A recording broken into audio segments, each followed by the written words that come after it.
Good afternoon. Welcome to the Durham Planning Commission. The members of the Durham Planning Commission have been appointed by the City Council and the County Board of Commissioners as an advisory board to the elected officials. You should know that the elected officials have the final say on any issue before us tonight.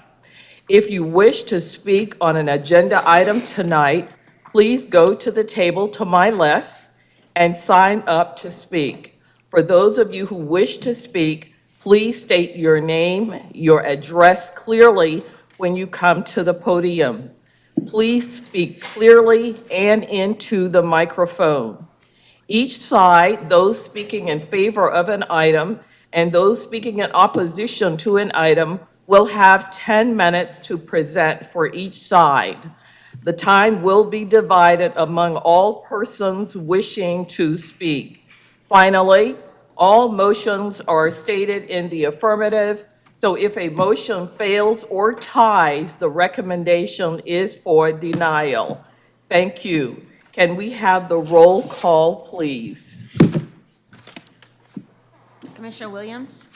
Here. Commissioner Morgan? Here. Commissioner Johnson? Present. Commissioner Brine? Present. Commissioner Durkin? Here. Commissioner Alturk? Here. Vice Chair Hyman? Here. Commissioner Miller? Here. Commissioner Ketchum? Here. Commissioner Santiago? Here. And Commissioner Baker? Here. May I have approval of the minutes and consistency statement from the June 11th, 2019 meeting? Should we excuse Brian? Yes. Excuse, that's right. Commissioner Busby, Chair Busby did ask for an excused absence. Thank So you. moved. Seconded. Okay, motion by Commissioner Brine and second by Commissioner Alturk that we provide an excused absence for Commissioner Busby. All in favor of this motion, let it be known by the sign of aye. Aye. All opposed? Now, the approval of minutes and the consistency statement from the June 11, 2019 meeting. May I have a motion, or are there any corrections? I move approval of the minutes and consistency statements from June 11th, 2019 as presented. Second. Moved by Commissioner Brine and second by Commissioner Miller that the approval of the minutes and consistency statement for the June 11, 2019 meeting. All in favor of this motion, let it be known by the usual sign of aye. Aye. All opposed? Any adjustments to the agenda? Good evening, Grace Smith with the Planning Department. The staff does not propose any adjustments to the agenda this evening. We would like to say for the record that all of the legal notice requirements have been executed and in accordance with UDO and local law, and they are on file in our office, affidavits for those. Thank you. Motion to approve the agenda as presented. So moved. Seconded. Commissioner, original by Commissioner Brine, second by Commissioner Alturk, that we approve no adjustments to agenda. We approve the agenda as presented. All in favor of this motion, let it be known by the usual sign of aye. Aye. All opposed? Just one correction for the record. I believe Commissioner Morgan seconded that motion. So Thank we'll note you. that. Yes, ma'am. Couldn't really hear, so thank you. The first item on our agenda is a public hearing, zoning map changes. The first item presented by staff. Good evening. I'm Emily Struthers with the Planning Department. Case Z19-00006 Magnolia Creek Phase IV was continued from the June 11th Planning Commission meeting. Staff sent an email last week explaining the determination pursuant to UDO Section 3512B, changes to portions of development plans. The planning director has determined that this case is sufficient for processing and has been appropriately noticed, compliant with the UDO. This determination has been discussed with the city attorney's office, and staff is available for any questions. Thank you. Do I have any individuals who signed up to speak? I think I saw one. Thank you. I do have one individual who has signed up to speak on this item, Mr. Jared Edens. Good evening. Jared Edens with Edens Land. As Emily mentioned, this project, as you know, was continued from last month's meeting. I just have a couple of comments. As I mentioned last time, we vetted the zoning boundary with the planning director prior to even making the initial submittal. We knew that this was a possible item for discussion, so we had the pre-submittal meeting with staff. We vetted things with Mr. Young, and now he's made the decision 2 times now that the current boundary on the development plan is appropriate for the project. I will always maintain that it's more confusing to include parcels that are not going to physically change in the application than not. When a neighbor receives a notice in the mail that says we're rezoning property next to you, your first thought is that property is going to change. That's why they're doing the rezoning.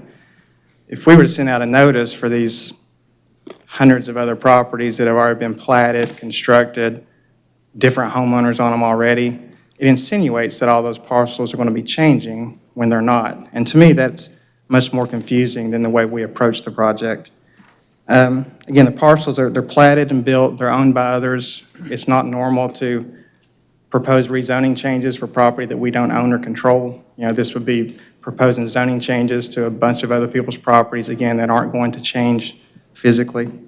So we feel that the project is ready to move forward for a recommendation, and I would appreciate any questions. Thank you. Thank you.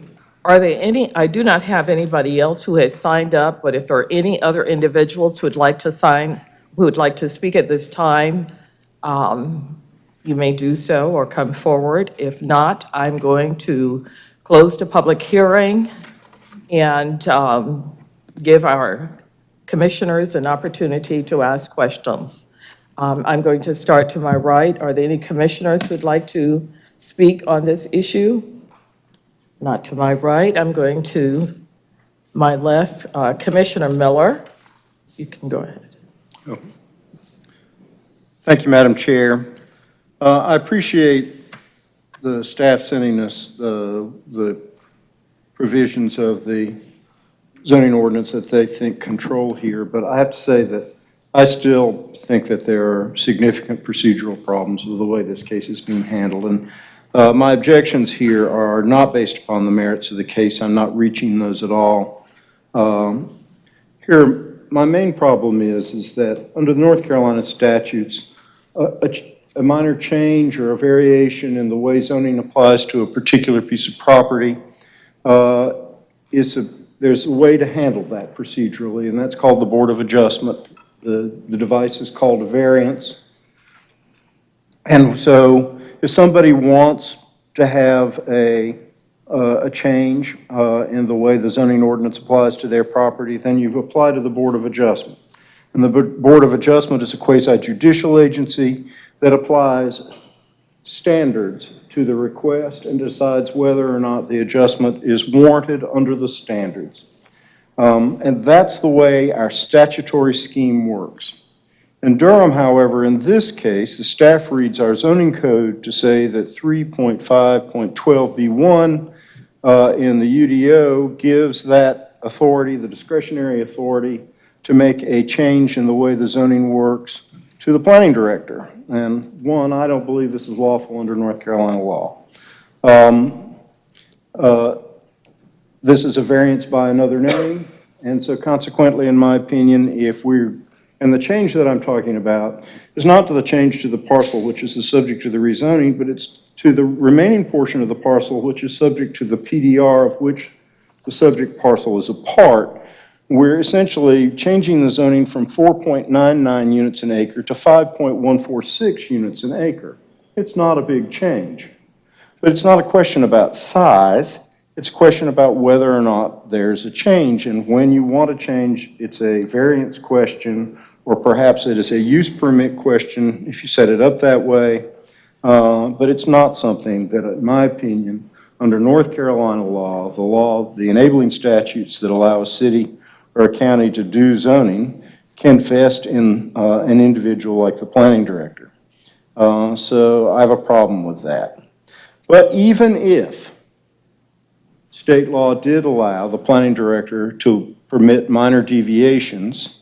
I don't think this is a case where that works. Significant deviations and changes to portions of development plan. So if you go to 3.512A, the ordinance says deviations from an approved development plan listed below are deemed significant, require that the entire plan be resubmitted for a zoning map change in accordance with the application requirements. And then it says except in B, C, and D below. Number one, it says, so in the listed items under this, under 12A, increase by any amount in the number of residential units approved of residential projects in the overall project, except through the use of a density bonus, are essentially we declare significant and increase by any amount.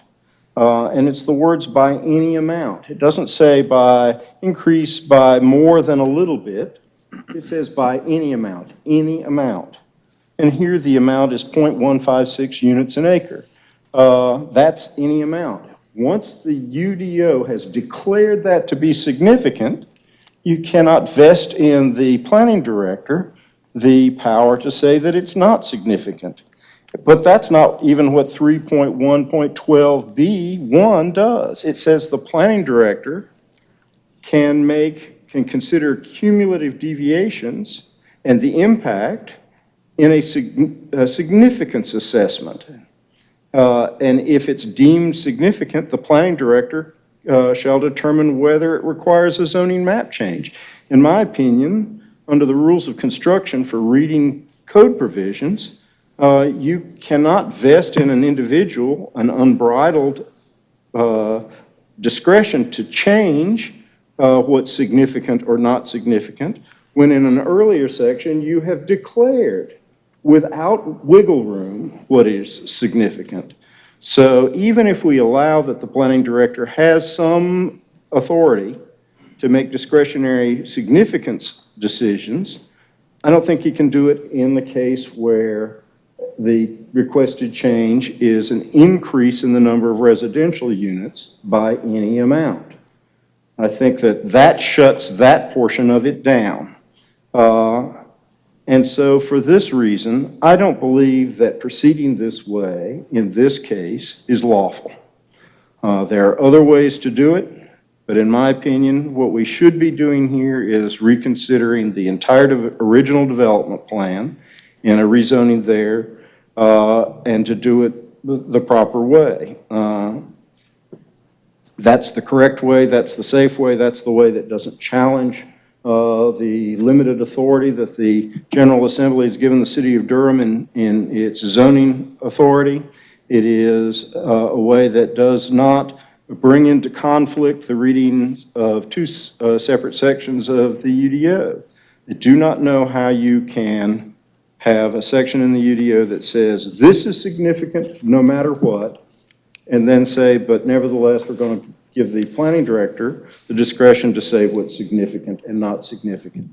Rules of construction say that if it is possible to read apparently conflicting provisions in a way that do not conflict, then you must read them that way. You must not read them in a way that does have a conflict.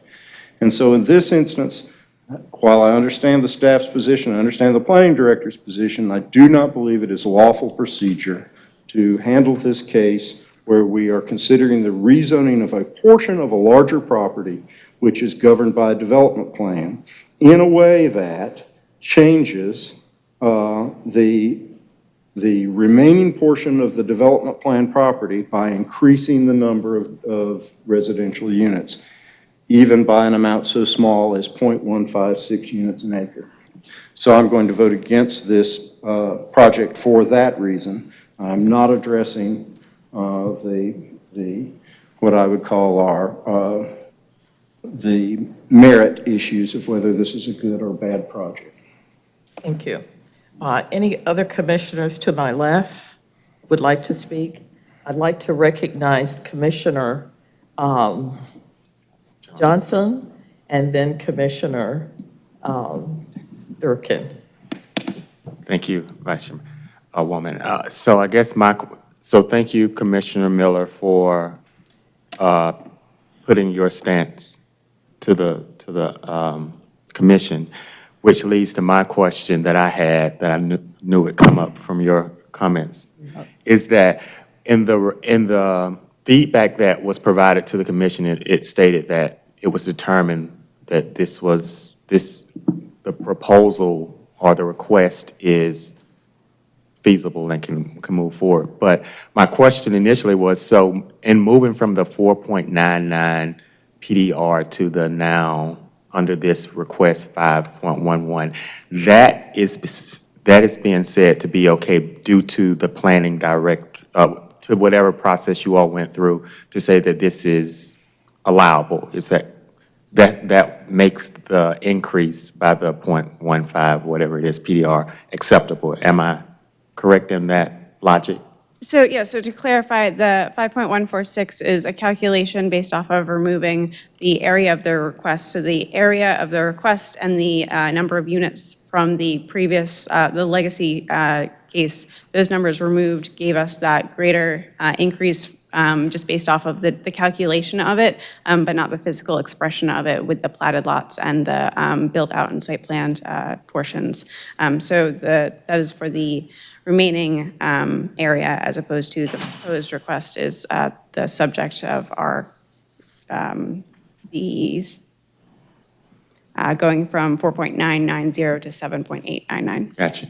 And so a follow-up is, based off of the comments and the comments regarding the statute, the UDO statutes that Commissioner Miller presented, does one supersede the other? Because it seems that it's conflicting in what is expressed. So is it that if existing zoning is increased by is changed by any amount, that triggers, rezoning or the whole thing? Or is it the planning director has some discretion in making a decision? Does one supersede the other, or are they parallel and there seems to be Yes, conflict? so the significant deviations portion, UDO section 3512A, it says that the below are deemed significant except as specified in paragraphs B, C, and D. So it's paragraph B, the exception to paragraph A, that refers to the planning director may consider cumulative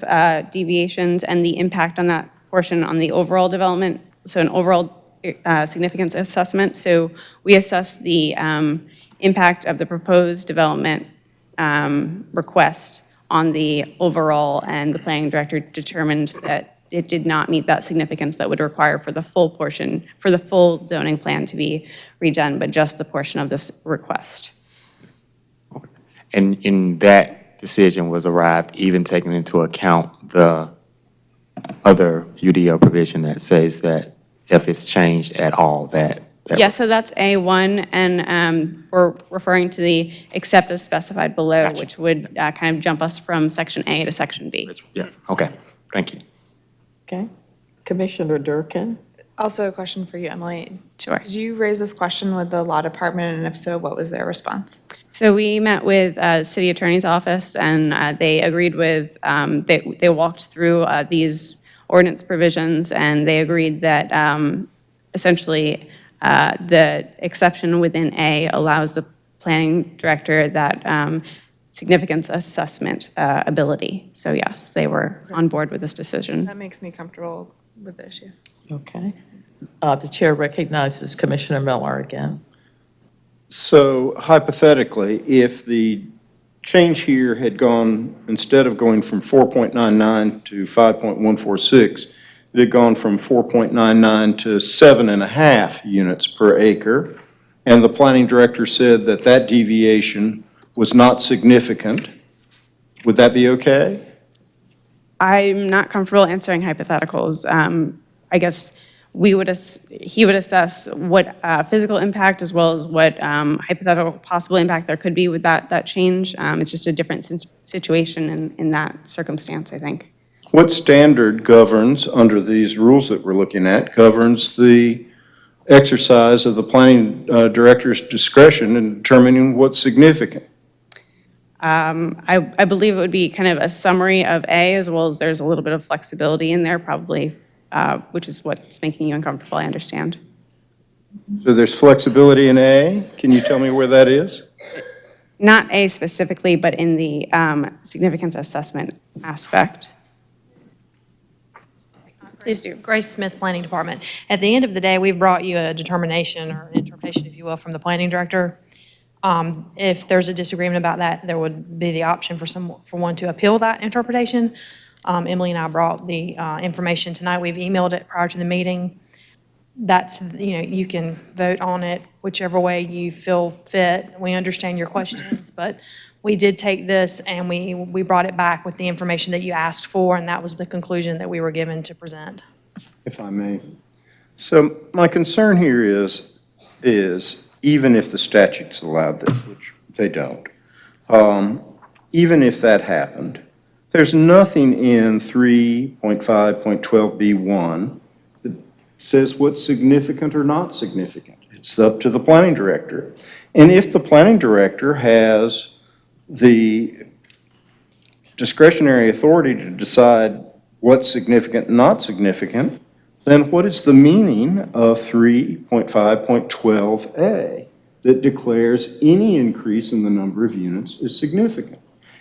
It is wrong to read one provision of the ordinance in a way that renders another, certainly more specific provision in the ordinance meaningless. And that's what we're being asked to do today, and I can't vote for it. Thank you. Commissioner Alturk. Thank you, Chair. And thanks to staff for the update, and thank you to Commissioner Miller for pushing on this issue. I really appreciate the attention to detail and you kind of alerting us to this in the first place last time. And part of the reason that I voted for the continuance is because I think the argument that you made is that it is in the public interest to provide a notice if there is significant changes. And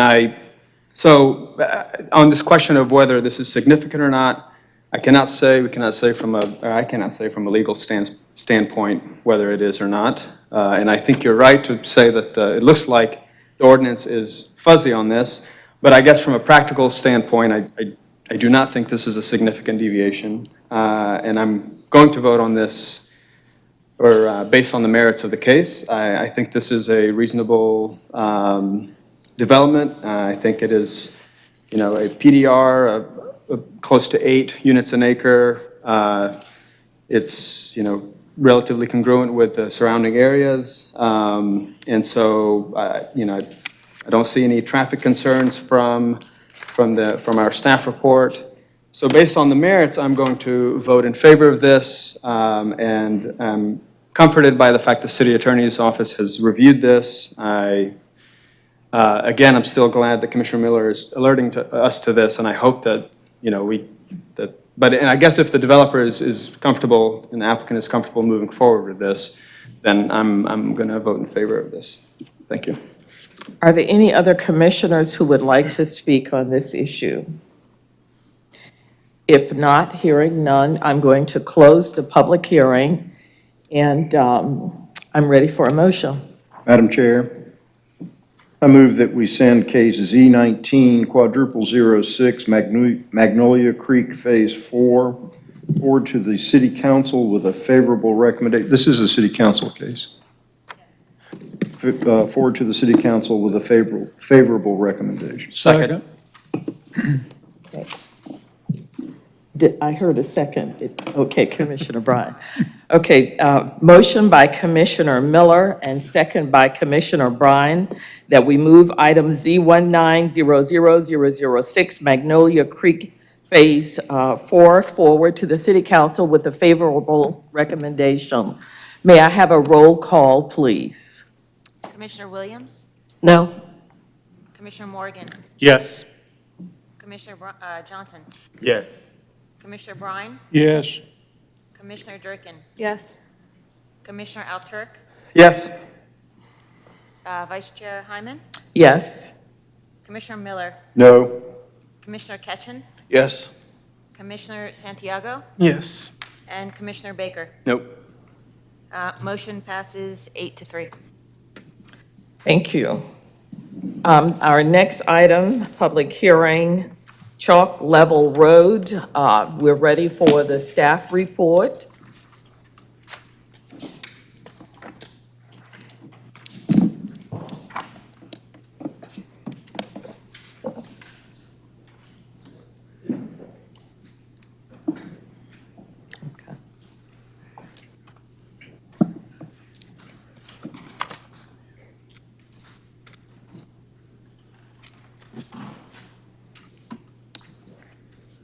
Who speaks first?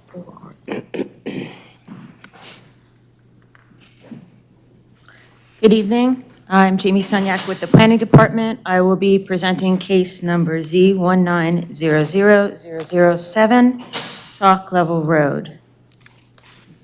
The applicant is Lynn Mitchell of Stewart. The site is located at 1107 Chalk Level Road. It's located within the city's jurisdiction. The site is just over 12 acres. The request is a rezoning to rural suburban multifamily with a development plan, which allows up to 8 dwelling units per acre or up to 97 units. There is no change to the future land use designation, which is low-medium density. This map here shows the aerial of the property, which is shown in red. The site is located within the suburban tier, in the Falls Lake Basin and in the Eno River Watershed Protection Overlay District B. These photos show the site, which is heavily wooded and undeveloped. The photos here are of the surrounding areas. There are single-family residential developments north along Chalk Level and directly west abutting the property. There are existing roadway stubs at the end of River Rock Drive, as well as an extension of Laurel Meadow Drive, which will connect this development, if approved, with the Laurel Village development. The Marquee Garden Apartments are located to the east. There are additional apartments located to the west, Strawberry Hills Apartment and Foxfire Apartments. The land to the south is undeveloped. This slide shows the existing and the proposed zoning.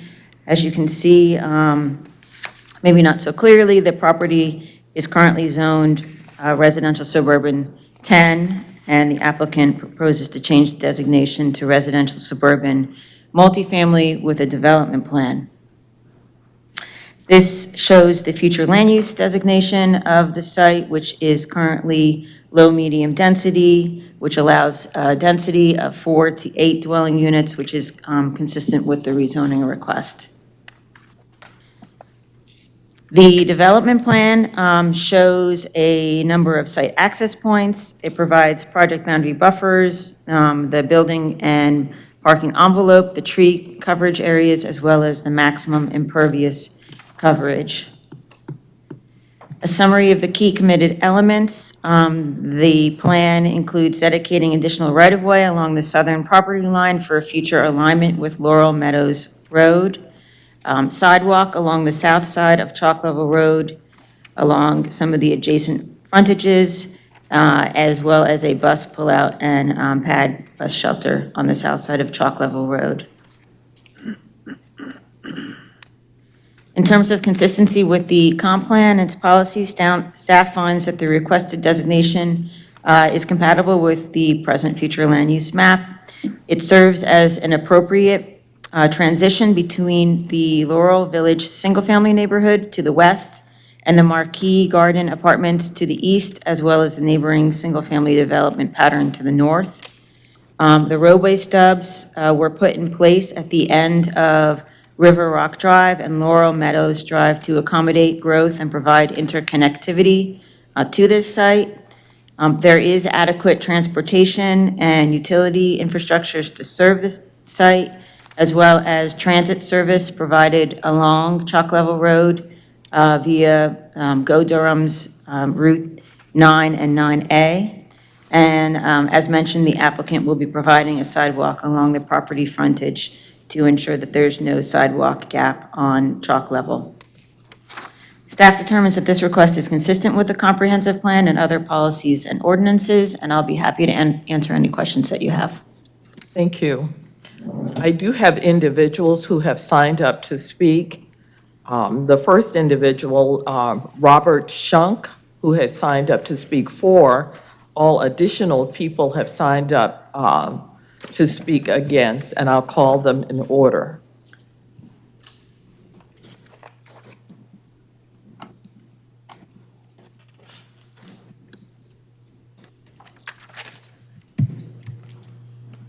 Good evening, Commissioners. My name is Robert Shunk. I live here in Durham at 2627 University Drive in the Rockwood neighborhood.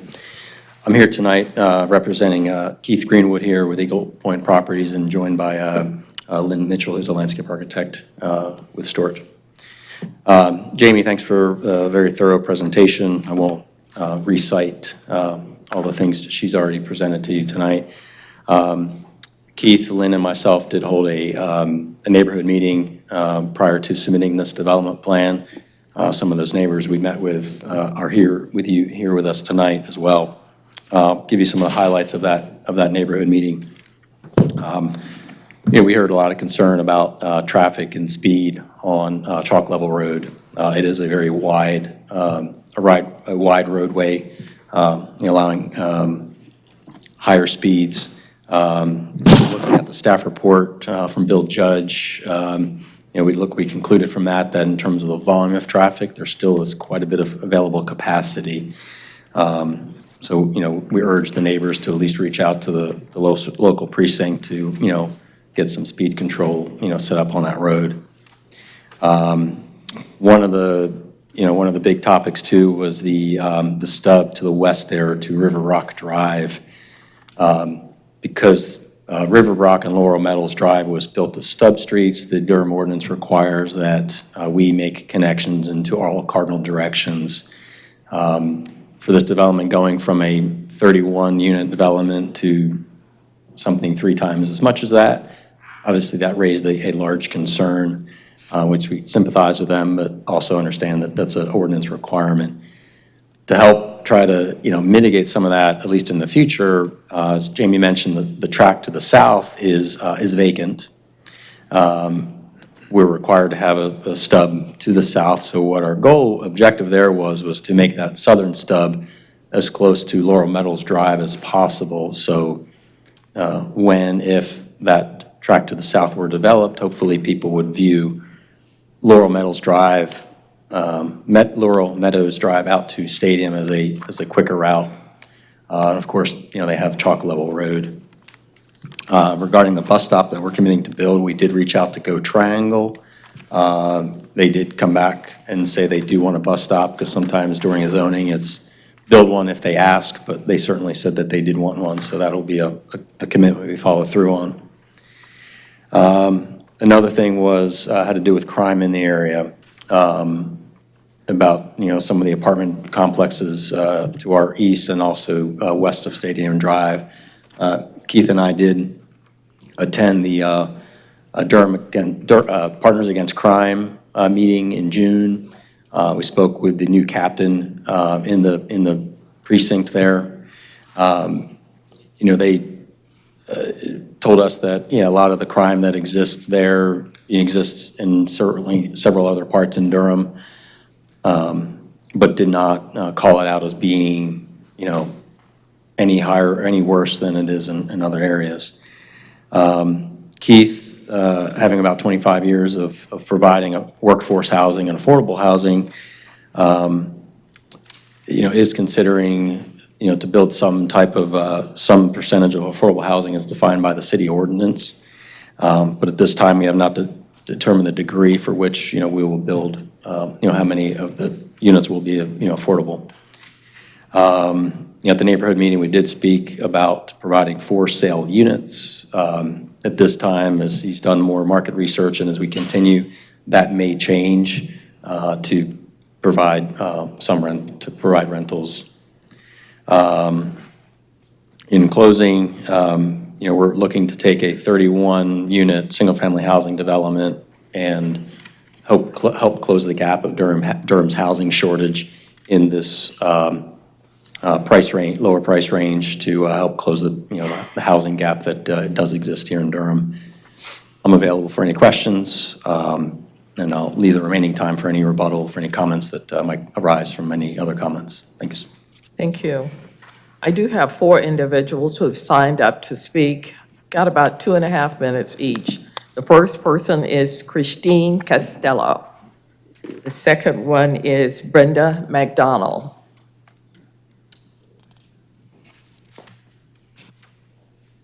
Yes.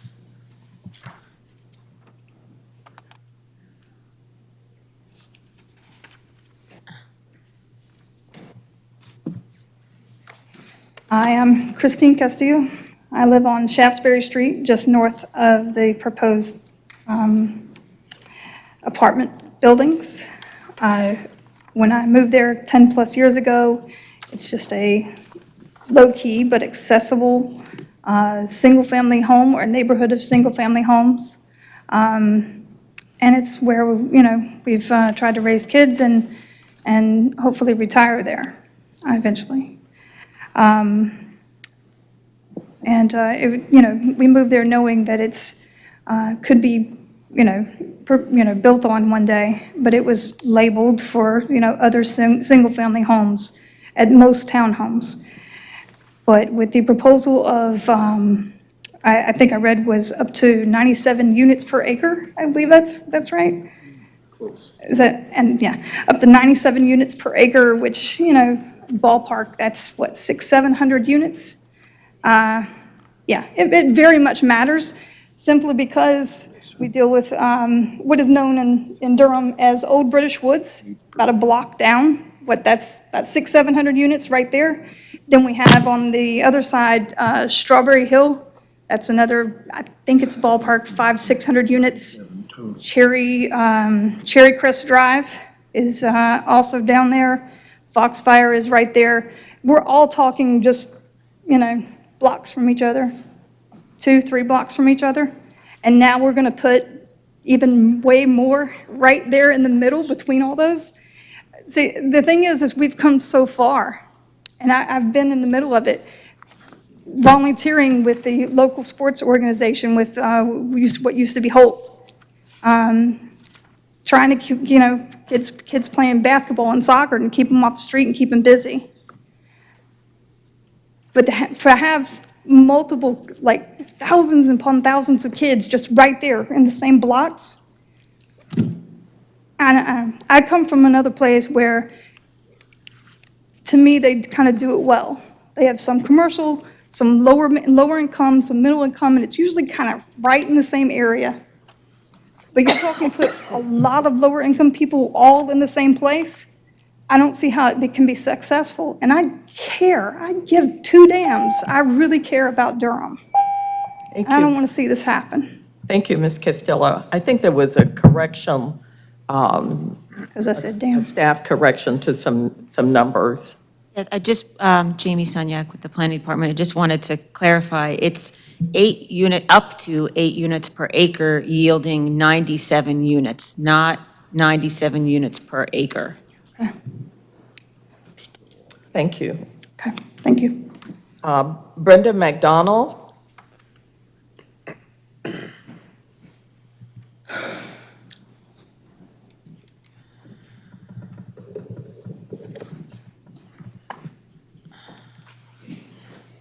Hello, my name is Brenda McDonald. I live at 1209 River Rock Drive, and that would be right at the end where the zoning, the new construction, all that takes place. And when I moved there in 2005, it was just a small community. That was one of the things that drew me to it. I had just left, my mom lived in affordable housing. Matter of fact, not just affordable housing, but public housing. So when I moved to River Rock Drive, it was such a quiet, nice neighborhood. It was not a big one because I didn't want to live in a big community. And now I was told that we would grow, but I thought that it would just be a little bit. I didn't know it would go all the way up to, like she said, the old British woods, which I know that the crime rate there is a lot higher. In the community now, you can, I mean, it's quiet, it's safe, you can walk. We don't have to worry about people speeding through the neighborhood because you can't get all the way through it. So it's not a lot of traffic there. And and with the elderly mom in the house and sick elderly mom and a sick elderly brother there, I just was not prepared for the affordable housing part. I just thought that moving where I was, and even with the new buildings coming, I didn't know it would be affordable housing. And I'm just coming from public housing and a lot of family members in affordable housing. I just was not looking forward to having all this coming up. That's just me. Not a public speaker, not much to say, but I did like the quiet, nice neighborhood that we have and had. So, that's it. Thank you. Mario Reeves.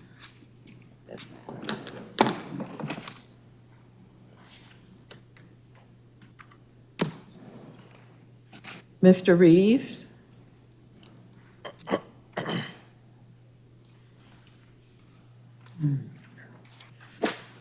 Tammy Yancey? I have another staff question.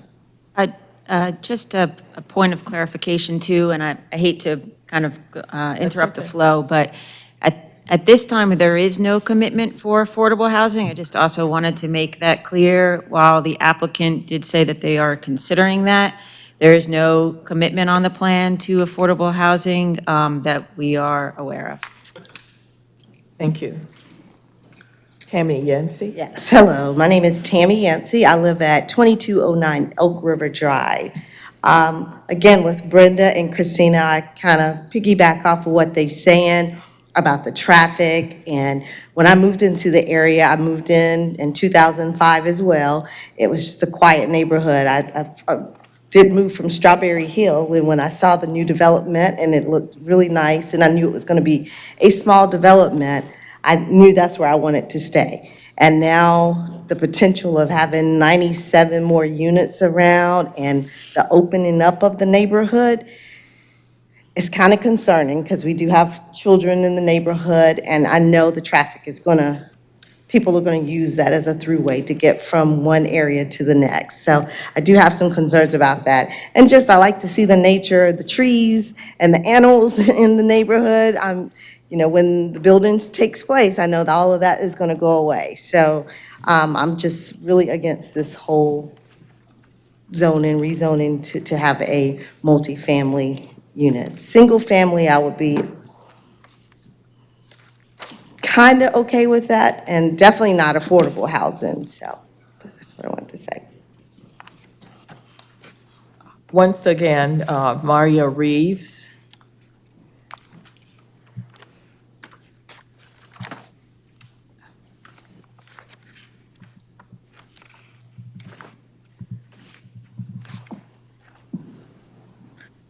Hello, my name is Azucena Reyes, and I'm gonna speak on behalf of my dad, Mario Reyes. My parents have lived there for about 15 years, and we feel like it's a very good neighborhood. It's very peaceful, quiet. We love to wake up there, go visit my parents, and we feel safe right now. We are concerned, and I agree with everyone else, as far as safety with the new units. Who knows what kind of people is gonna come there and live near us? And there is kids. My mom watches my children and my nephews and nieces. So there is always that concern, having or living in a safe environment, safe neighborhood. So we don't feel comfortable with what's going on, and we're not even quite sure how this is gonna affect. So we would love to have more information as well. Thank you. Thank you. Are there other individuals who would like to speak to this issue? The applicant has an additional 2 minutes. Are there any other comments that you would like to make now that we have completed all individuals who wanted to speak against this issue? Not at this time. Welcome to answer any questions you might have. Thank you.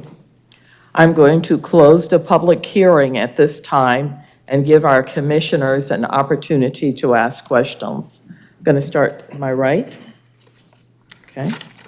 2, 3. We'll start with Commissioner Williams. Thank you. Excuse me. I definitely understand the concerns from the residents on Chalk Level Road.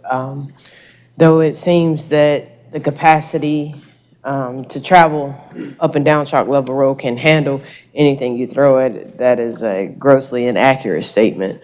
Having traveled that road several times a day, both morning, noon, and night, and then looking at the proposed development that's coming into it, I have concerns about the way that this is laid out, even though it's not specific. The access points driving into a neighborhood where most of those neighborhoods are entering into cul-de-sacs, which is essentially just one-way traffic in and out. You can go in and turn around, and then you still have to find a way out. And the main access point would have to be Chalk Level Road, which would generate even more traffic, and Strawberry Hill and the other neighborhoods in that area. They do say a lot about crime rate and traffic. Though there was a police officer or a city police department meeting that was held and you guys attended it, I can definitely let you know everything that happened has not been reported. So that is a scarce review of what goes on in those neighborhoods. Being a Durham native, I definitely understand their concerns, and they're multifaceted. It's about the safety of children. It's about the speed at which people will travel through these neighborhoods. It's about the foot traffic that you cannot account for. I definitely have some concerns about there's no real appeal to which direction this development is going to go. It might be affordable housing. It might be rent to own. It might be ownership. There's a lot of might be's. And it sounds like to me, the voices of the community, they want to know indefinitely, or at least as strongly as possible, what is coming their way, and to be heard about what can influence that. And we're not talking about architectural styles or gable roofs or stucco ceilings. We're talking about what is going to be attractive to people moving into these neighborhoods, and as that relates to the housing crisis that Durham is facing, which may or may not be a determining factor for building here. But I'm thinking that I think some concerns need to be addressed, and I think that some attention needs to be paid to the residents that are going to be affected directly by this and indirectly. And I think that it needs to go a little bit further than just saying, it looks good, let's build it. Those are my statements. Thank you. Commissioner Morgan? Thank you, Madam Chair. I kind of echo similar concerns that Commissioner Williams has as far as the connectivity to traffic and in and out there. Also, the vagueness of what's being planned there. I'm not saying we can't obviously say what's allowing for that, but that vagueness, I think, causes concern. And I think would the developer consider trying to work with the neighborhood to try to help work out a plan? I guess that's something that might be valuable, because it is vague to know that. The other part is this: there's 2 lots right in the middle, and the connectivity to Chalk Level Road seems to be right there in the middle, and we're not asking for a zoning change of those 2 lots either. I kind of follow Commissioner Miller sometimes where we're using sort of a patchwork when we're doing zoning changes. So those are 2 items that are concerning to me. I guess the question is, question for the applicant, would you have things, do you have ideas as far as anything more details of what is being planned? So as far as positioning or what, where you would be? It looks like I'm just seeing, it's just one big block, and I just don't know where you're looking to put buildings to. And Sure. I mean, at a zoning level, when we're talking about land use, Yes. for all of the planning we've done, for other projects, sometimes we do a lot of land planning layouts at this stage, at this time. We have not gone into exhaustive efforts to design the project at this time. Right now, we're focused on the density and the zoning of what we're trying to achieve, very sympathetic to the connectivity issues. We did speak to the one resident that does live in there in the middle for that peninsula that juts down from the south, and we had talked to him about, acquiring some of that land to make that a little bit more uniform. He decided against doing that. But right now, we're not focused on how is this exactly going to lay out in terms of the size of the units, configuration of buildings. We're really just talking about, is this an appropriate land use for this parcel? Okay. We meet the comprehensive land use plan, and the details for, whether it's an apartment, a condo, a townhouse is really left to be decided, to be designed and detailed at the site plan stage. Okay. And are you also, you mentioned you're going to be committing to sidewalks on Chalk Level Road. Yes, sir. Is that to extend all the way across, even including those two? Yes, so one of the bike ped, I think it was, and/or transportation had asked about since we connected Chalk Level Road at 2 points and in the middle, we've got a commitment to extend the sidewalk across the parcels that we don't own. Okay. So we don't have a sidewalk, then a gap, and then another sidewalk. It'll be continuous. And in the one area where you have sort of a small area, is there going to be accessibility in and out of the area, either through walkways or have you considered anything as far as that use? I don't follow that comment. That little small portion that you say you have tree cover, oops, it's up on the left, going to Chalk Level, anything? There won't be any access out the Chalk Level Road there. As committed for this graphic, that'll all remain wooded. Okay. And then there'll be a sidewalk from this point all the way across to this point.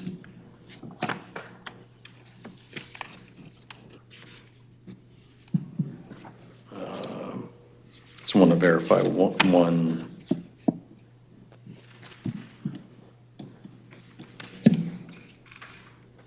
Yeah. Does that answer your question, sir? Yeah, the only thought is that there might be a good opportunity for a walkway going out to Chalk Level Road. It's just a thought.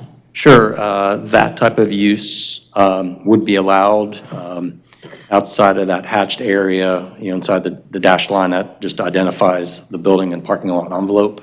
Putting a sidewalk through there would not be restricted at site plan stage, so that would be a possibility. And if it's tree coverage, there's requirements of not removing any species that are of a certain size, 8 inches in caliper. Okay, thank you. That's my comments. Commissioner Johnson. Thank you, Chairwoman. So my first question is for staff, and so under the existing zoning, residential suburban 10, what's roughly the maximum amount of units that could go on these 12.127 acres? Approximately 42 single-family Thank you. homes. And so my question to the representative for the applicant, maybe you can help confirm or correct me on it.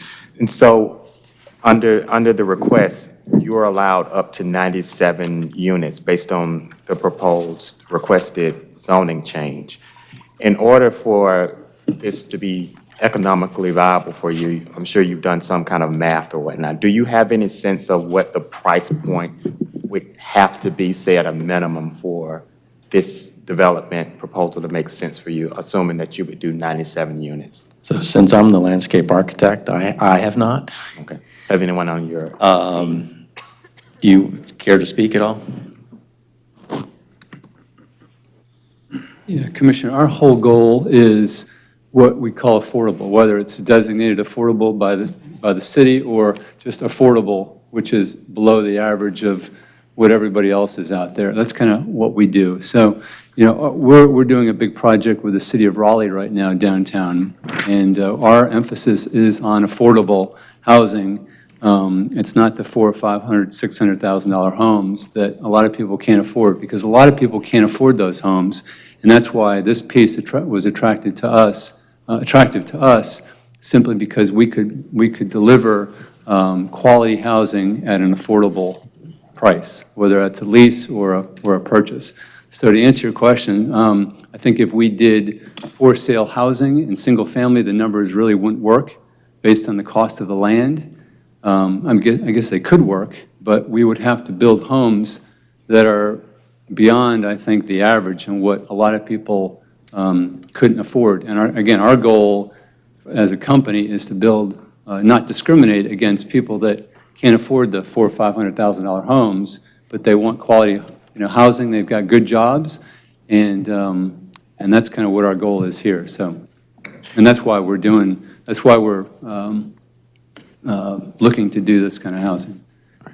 And so, in response to that, what we hear the term affordable a lot. And so when you're saying affordable, there's low-income affordable, there's workforce housing affordable, there's affordable just from a market rate, like some people can't afford $700,000, but maybe they can afford $300,000. Right. So when you're saying affordable, and at this point you haven't even gotten to a schematic design standpoint of understanding what conceptually this may look like, I'm still having trouble, like affordable, based on the feedback, like is affordable like less than $22,000 a year for a household, or is affordable the fact that it costs $300,000 just to get in some neighborhoods in Durham and up? Like, can you provide any kind of insight? Generally speaking, it would, for our definition, again, it depends on kind of location and the site and everything, but in this case, it would be below the average single-family home in Durham or in this area. Do you have a sense of for this area, what? Again, it depends. I mean, we're looking at a for-sale product, or we look at a lease product. There's a big demand for leasing as well. So it would be, I guess you could classify as workforce housing, probably. Yeah. Okay, thank you. Yep, thank you. Sir, I'm going to need to have you sign the speakers. Okay. If you could get this, and if you have other members of your team who are going to speak, they'll also have to sign. So if you could do that for me. Thank you, and I'll continue with our commissioners. And so, Commissioner Johnson. thank you, Chairwoman. So my concern at this point is I tend to have concerns based on the uncertainty of what would go on this site given the request. And so without being able to say whether this will be one building versus 4 buildings, it has implications in regards to just the aesthetics and the congruency with the neighborhood. Like a one building with 97 units next against a residential zone 10 like plots, creates, is that really a good transition, based on the report from staff? Also, without knowing, the safety concerns, as I do understand, as someone who works in the economic development space, I'm not a fan of concentrated low-income units as a way of addressing affordable housing for that segment of a population. I think that mixed income is a much better option, and you noted that may be a final configuration or programming of the site. But at this point, without knowing that, but asking to be granted up to 97 units is one of concern. And then finally, it's like when we are talking about what make these communities livable and the quality of life, is that you may be clearing a lot of green space that could create to a better quality of life and address some of the issues around, crime and safety and, comfort with what's existing in these communities right now. And so as I look at this, I have concerns, and I'm not likely to support it at this point, because given what's being requested and what could happen without knowing any more specifics, I think that you're asking a lot with little information in regards, what little certainty in regards to what we can expect from something like this. So that's where I stand. Thank you. Commissioner Bryan? Thank you, Madam Chair. Question for the applicant. Have you considered purchasing a little bit of property to the south so that you can make that connection to Laurel Meadows Drive as your second connection? We haven't talked to them.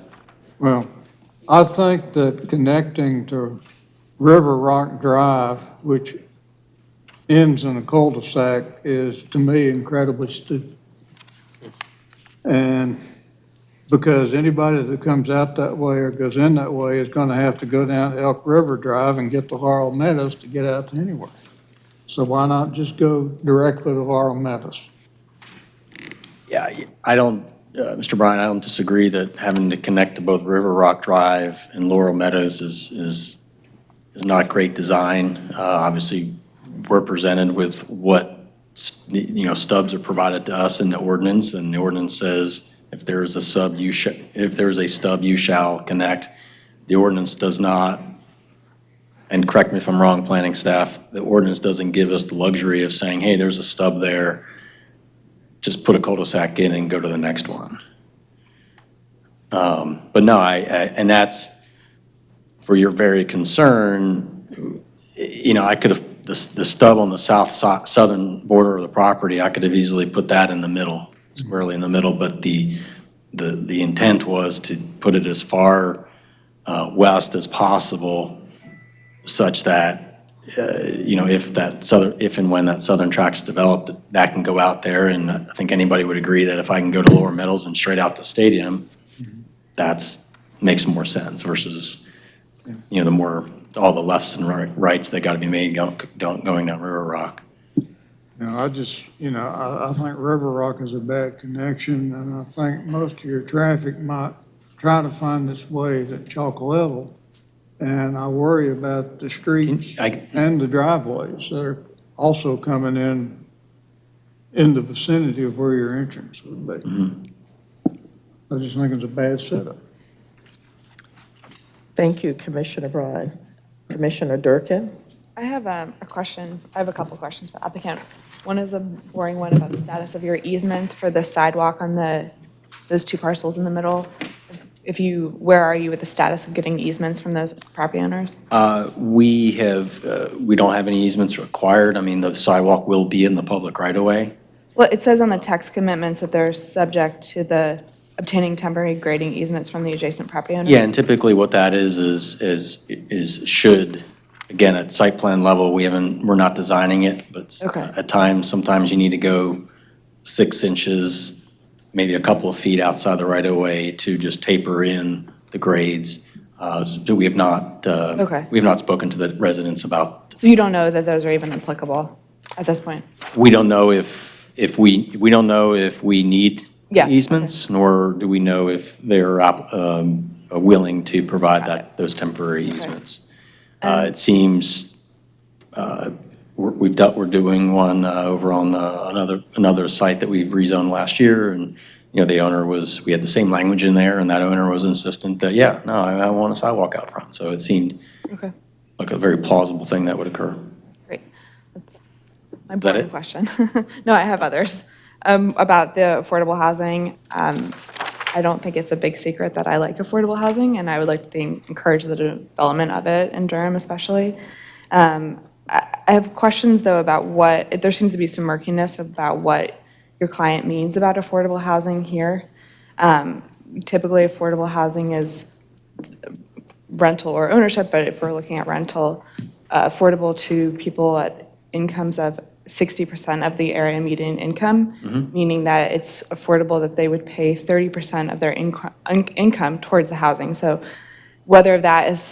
that's really what affordable housing is in a broad-based sense of it. When it's unregulated, it's not public housing, it's not tax-credit housing, it's just kind of the generic term is usually what that means. So that's kind of what they're talking about. And I would like, as a side note, just a show of appreciation for the people who came out to speak, because I know it can be really intimidating, and I appreciate that. I just would be cautious of painting people who live in affordable housing with a broad brush as if they're bad people, and I don't want to do that.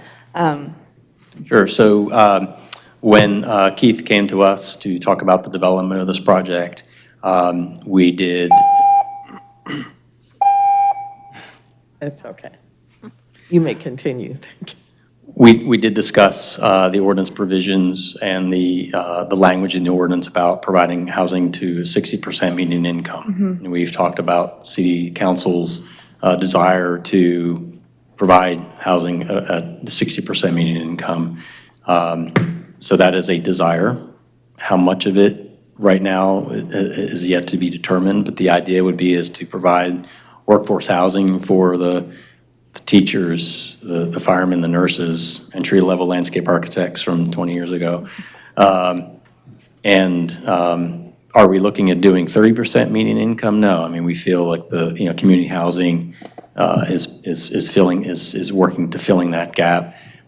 There is a bus route out here, but being that we're not in the urban tier, to propose 30% median income housing where people are likely not to have a car. Yeah, I'm not suggesting that that's.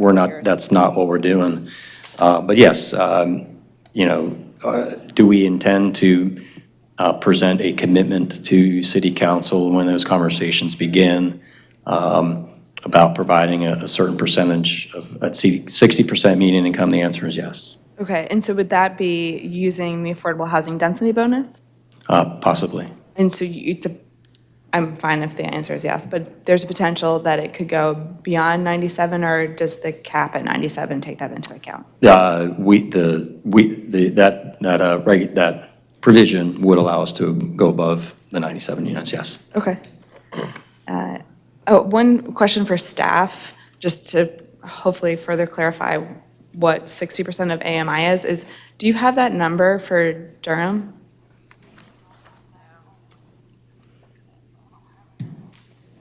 No, I'm sorry that I don't tonight. Okay, I can try and Google it. Okay. I think it's around 20,000, but that's honestly a guess. Well, it varies for where single family, two family. Right, no, but roughly, like a single-family household, if somebody has that number, it would be great. Just because it just provides further context to know what we're talking about. Sure. Okay. Commissioner Alter.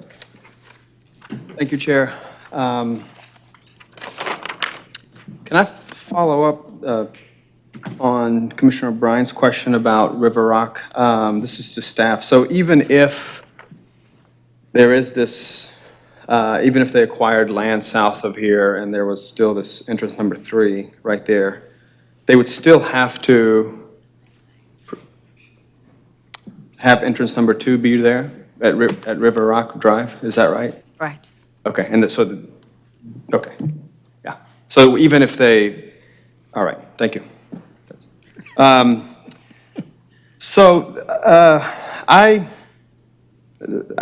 Thanks to everyone for coming out and speaking. I understand some of the concerns about traffic and crime and, the density being a little higher than in some of the surrounding areas. I generally think that this is a pretty good proposal.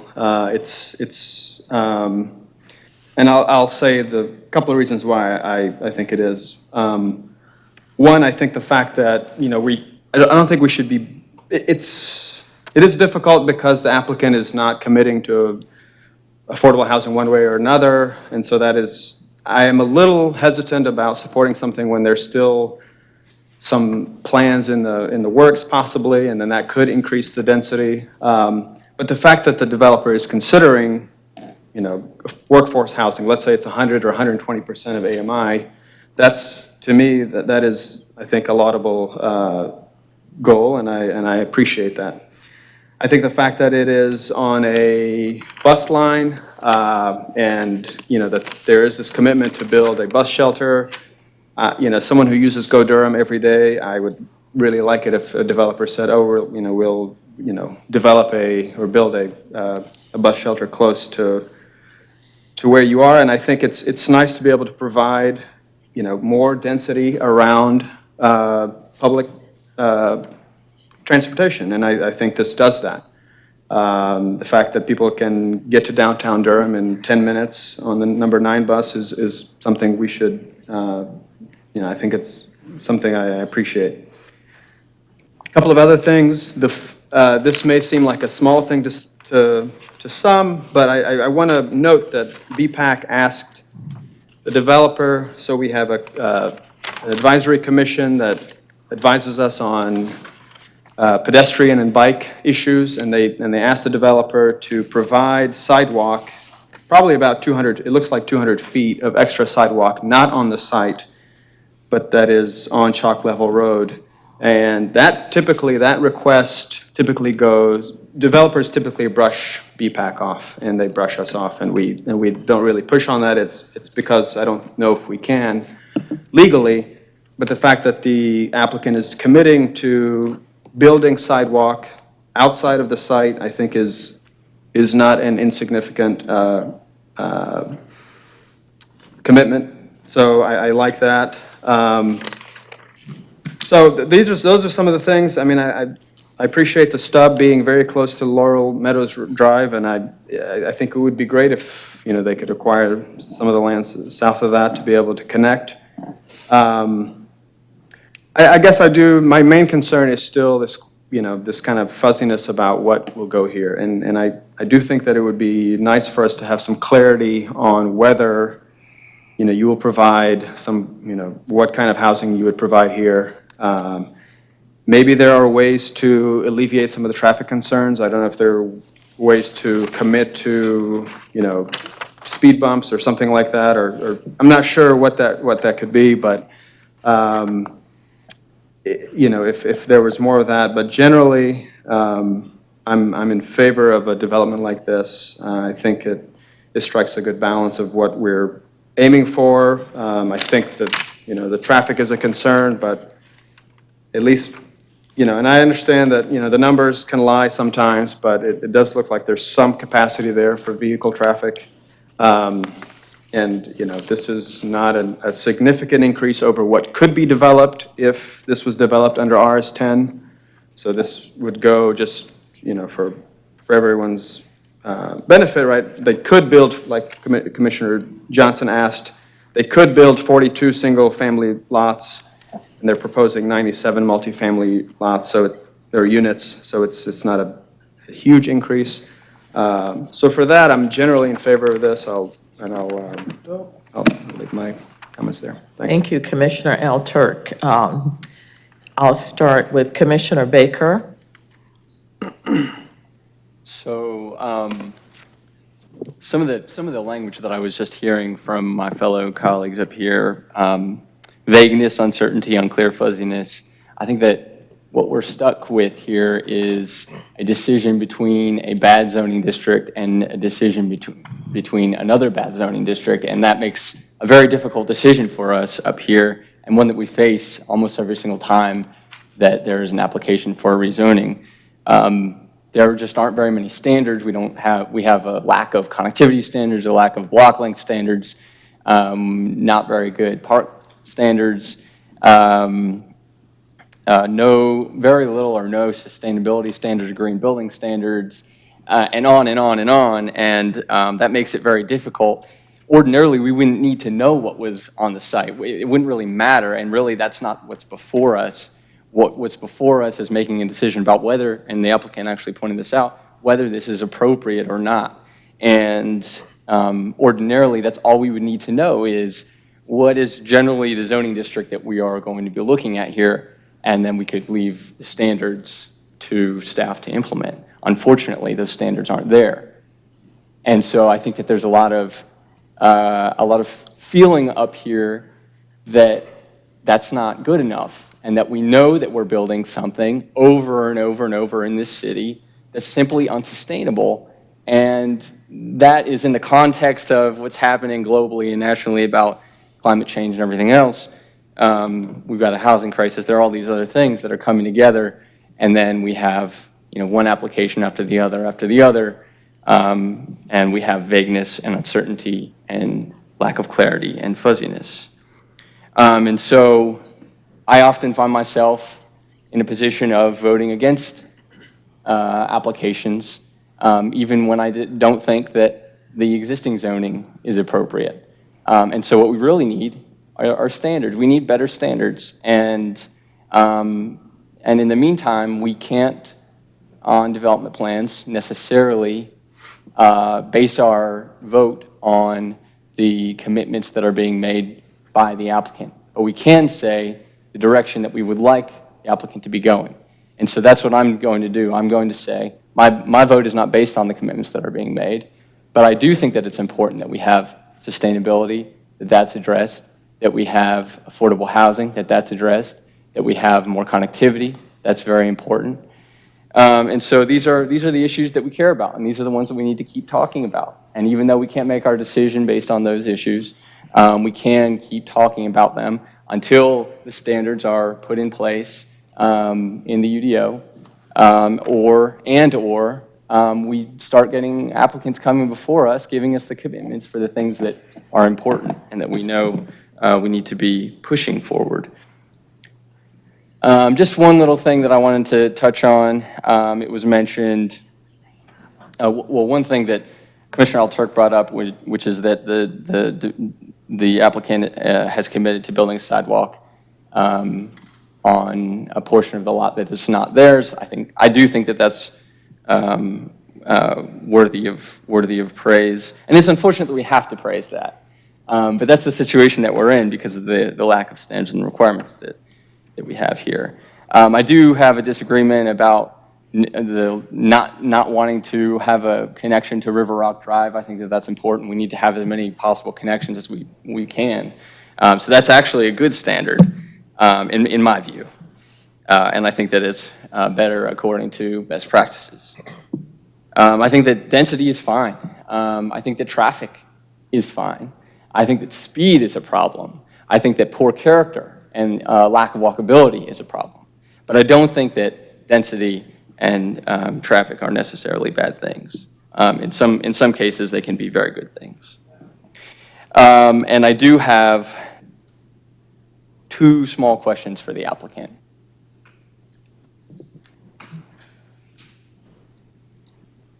First, River Rock Drive and Laurel Meadows Drive. I see that there in the southwest, there's going to be dedication to public right-of-way. Is that the only dedication in public right-of-way that there's going to be? And I'm not certain about the standards, but is there a requirement that there be additional dedication of public right-of-way to connect Laurel Meadows all the way up to Chuck Level Road? We're not providing any public right-of-way dedication. Okay, I misread that. If you look at each label there, the entrance 1, 2, and 3 is where it says common access, or private access and common area. Misread that, yeah. So, the benefit of this project to the city is that, it's an infill development, no additional public infrastructure that would be burdening taxpayers would be required to be built for this. There's existing sewer there, there's existing water there, existing roadways that we're, taking advantage of. To not further burden the taxpayers. Yeah. I mean, I disagree with that perspective. We need to have a highly connected public right-of-way system. Somebody has to pay for it and maintain it, and it's just more efficient when the local government is the one that's doing that. With great respect to what you just said, sir. One other question, are there any green building elements? Green building elements? BMPs, solar panels, anything like that? I mean, we're not discussing that at the zoning level. We're strictly talking about use. And my decision is not based on that. Sure. But that is something that we value. Mm-hmm. Thank you, that's all. Thank you. Commissioner Kitchen? Yes, I'm going to vote no. Before I do, though, I want to thank Commissioner Durkin for a comment. Someone who grew up in low-income housing, I'm always offended when people talk about not wanting people like me around. So thank you, Commissioner Durkin. And Commissioner Johnson for talking about the importance of having mixed-use housing. Mixed-income housing is important as well. When we moved to Durham in the mid-'90s, I actually moved to Foxfire Apartments off of Wildwood Road. And at the time, my wife was pregnant with my oldest daughter and in law school, and it was affordable. And I remember, and I drove through preparing for this case, and I remember really fond memories of living in Foxfire, walking to Whippoorwill Park and walking around the trails and over the Strawberry Hills and some other places, and it brought back some good memories. I was excited about that, and reading the development plan here, I just don't know that won't go away. It's just not enough there for me. It could be, first of all, I'm not sure that, I mean, I agree we need density in Durham, but we always put density in certain places. I mean, if this was anywhere near Forest Park or Duke Park, the room would be full and folks would be losing their minds, right? But put it here, right, and it's fine. Well, we need density. I'm in favor of density, but I don't know enough about this plan, whether that makes sense. I do think single family might be a better fit here because there's lots of density already in the surrounding neighborhoods. So I'm just not sure. So I'm going to vote no. I think you need to go back to the drawing board, spend some time with the residents talking about what's going to go here and come back with some more detail. It'd be good to put in some elements that Commissioner Baker talked about as well. I think we do need to hold folks to a higher standard. And I do like the commitment towards affordable housing. The missing middle is what we need also. But again, I think you've got some more work to do, so I'm going to vote no, because I would hate to lose the character of what I remember when I lived back in Foxfire in the mid-'90s, and I think this could possibly do it. So I don't want it to happen, so I'll be voting no. Thank you. Commissioner Miller? So I have a question for staff. The apartment complex that is located on the east side of this project, kind of down there on the southeast corner, can you tell me what the actual density on the ground of those units is? I mean, I scaled it out and I kind of came up with something that was around a little bit over 5 units per acre. We were just talking about that same question, and I wish I could give you an actual number. I can tell you it's within the same, I got 46 buildings with 4 units in each building. yeah. And I got, just kind of scaling it out against the subject property here in terms of acreage, it looks like it's a little bit more than 3 times the size. So that's my guess. So I was a little curious, especially when I see the way that property, that multifamily property, performs in relationship to its neighbors. With these great big spaces between them and their property lines and natural area at the bottom.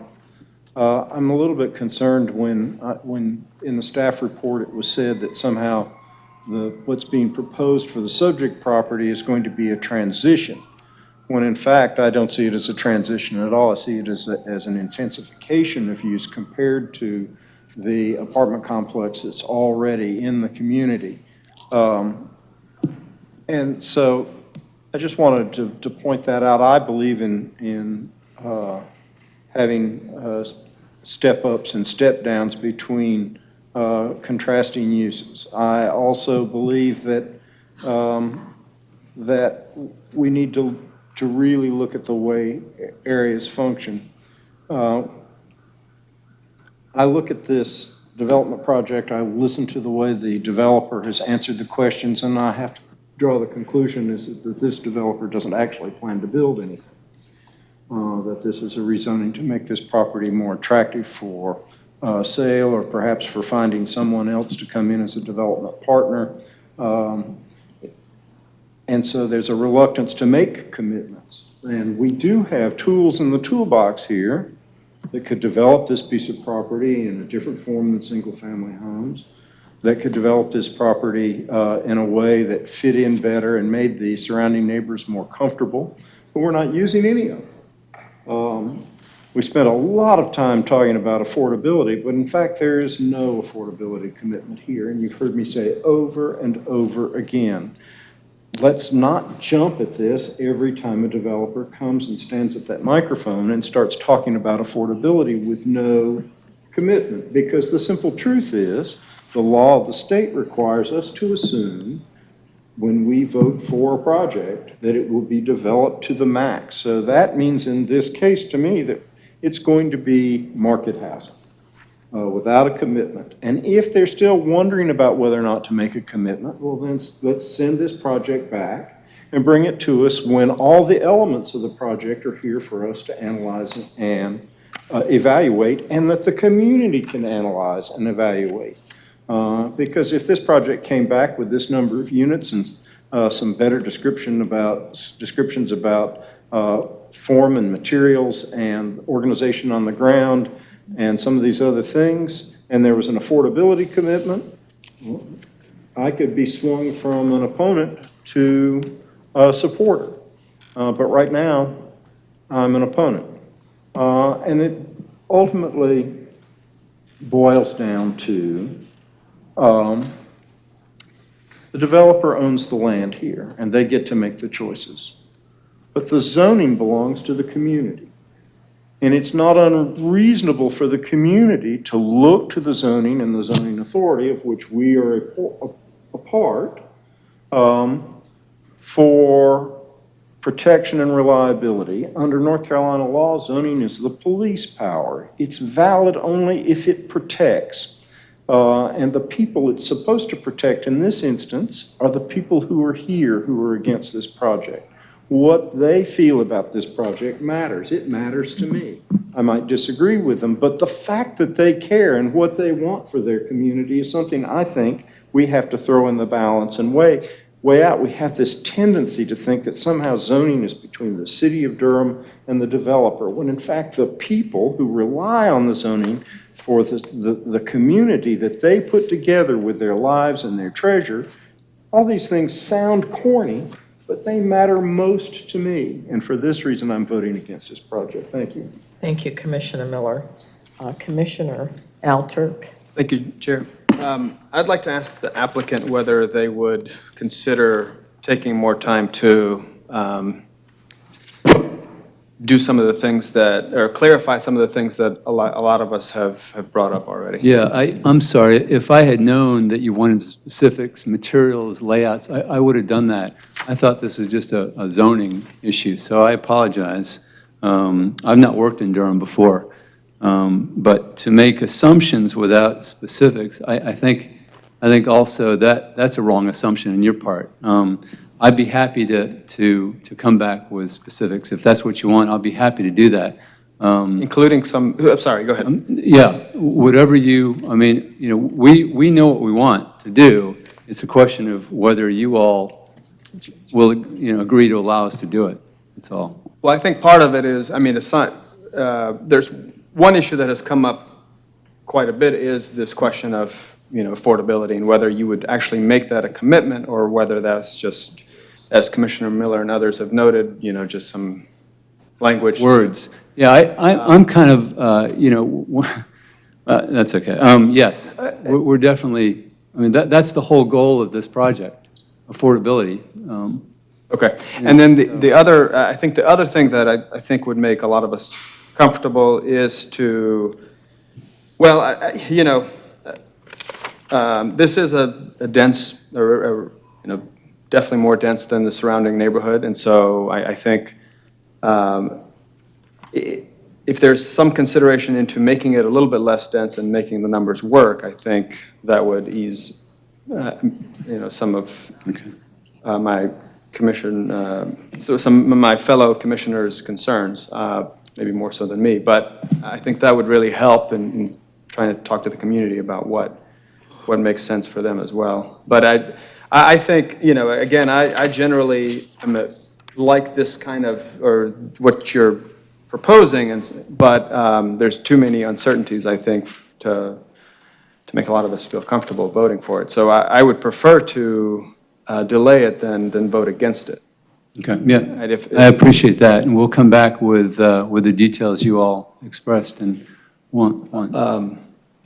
So I think, well, I don't know, I'll leave it there and see if others have questions. Well, Commissioner Durkin also had some additional comments, so let me address her. Related, just piggybacking on Commissioner Alturk's comments, and how much time you think you would need for that, whether it be a 30, 60, or 90-day continuance, 90 being the max, and throwing that question also to staff, what is reasonable from what's needed on your perspective to vet any additional information or commitments?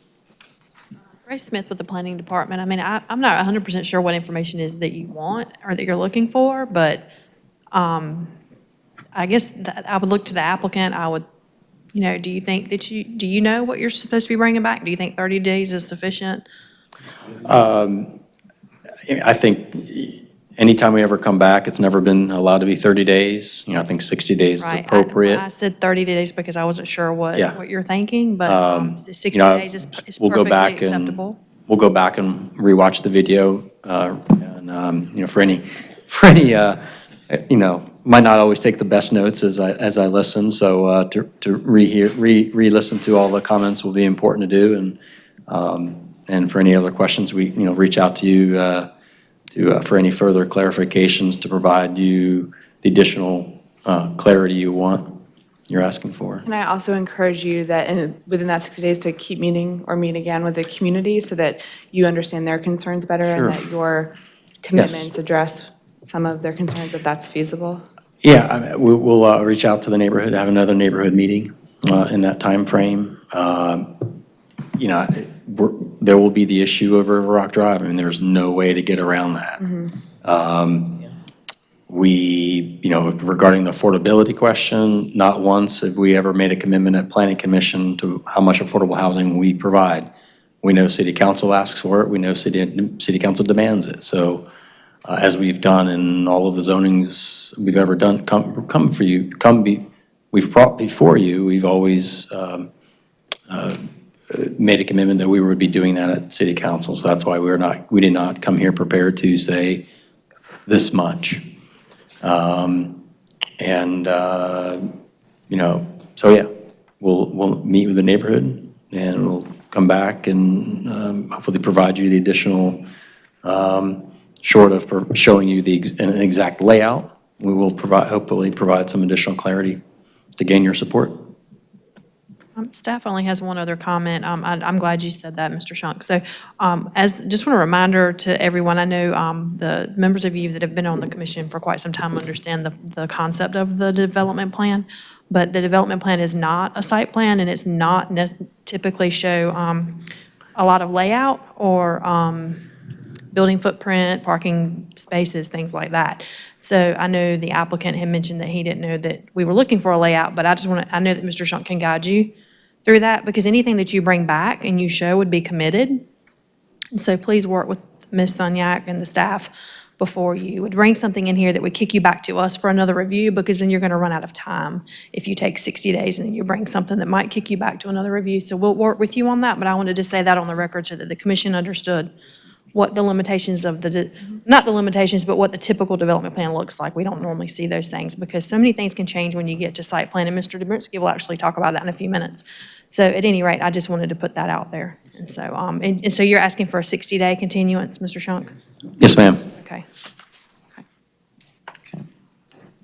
Commissioner Bryan and then Commissioner Morgan.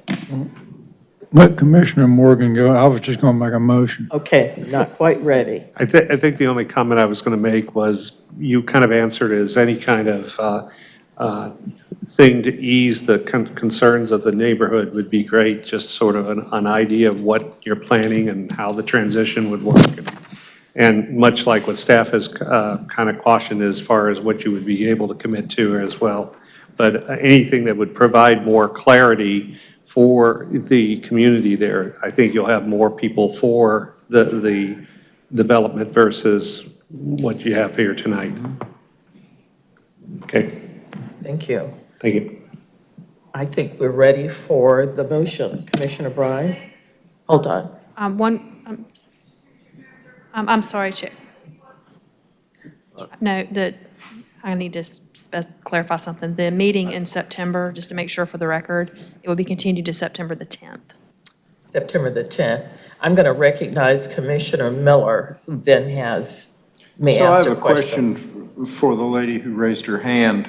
And the question basically is to make sure you understand that the proposal now before us is to delay our final decision on this until September, and whether or not you had anything you wanted to say about that.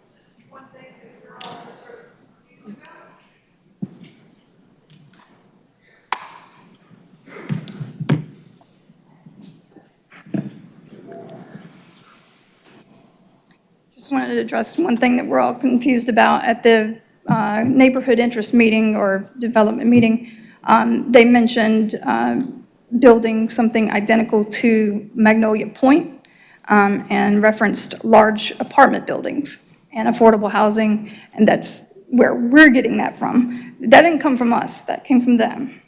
So that's where we're getting those numbers, that's where we're getting the density. That's the concern, because I specifically asked at that meeting, well, it's labeled, I mean, it's already districted for small, single-family homes.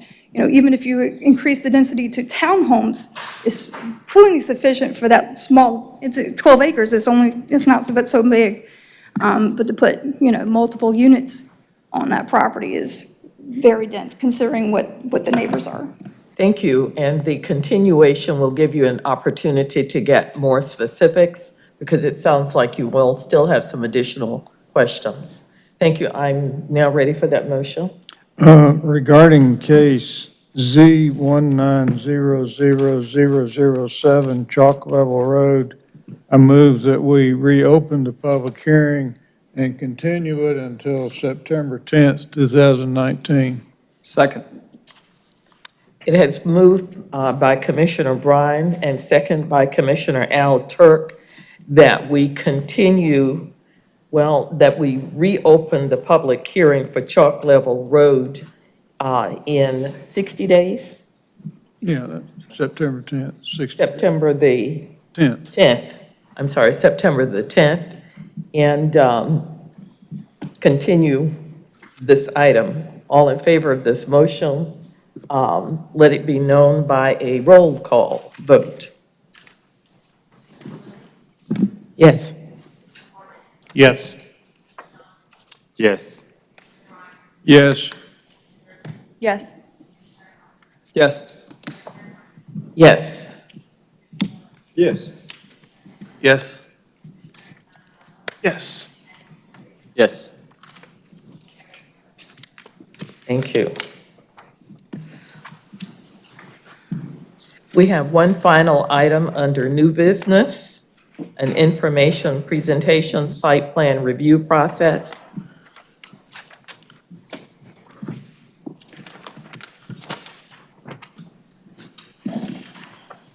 So while Mr. Dobrinsky's taking his place down at the podium, I just wanted to take a quick minute to introduce him to you. Bo works in the planning department. He's been on our staff for 5 years. Prior to that, he worked in Wake County in Zebulon. Bo, look up if I'm saying wrong. I'm pretty sure it was Zebulon. He has served in several different positions within our department. In management positions. He was the development review manager. Prior to that, he was the zoning administration planning manager.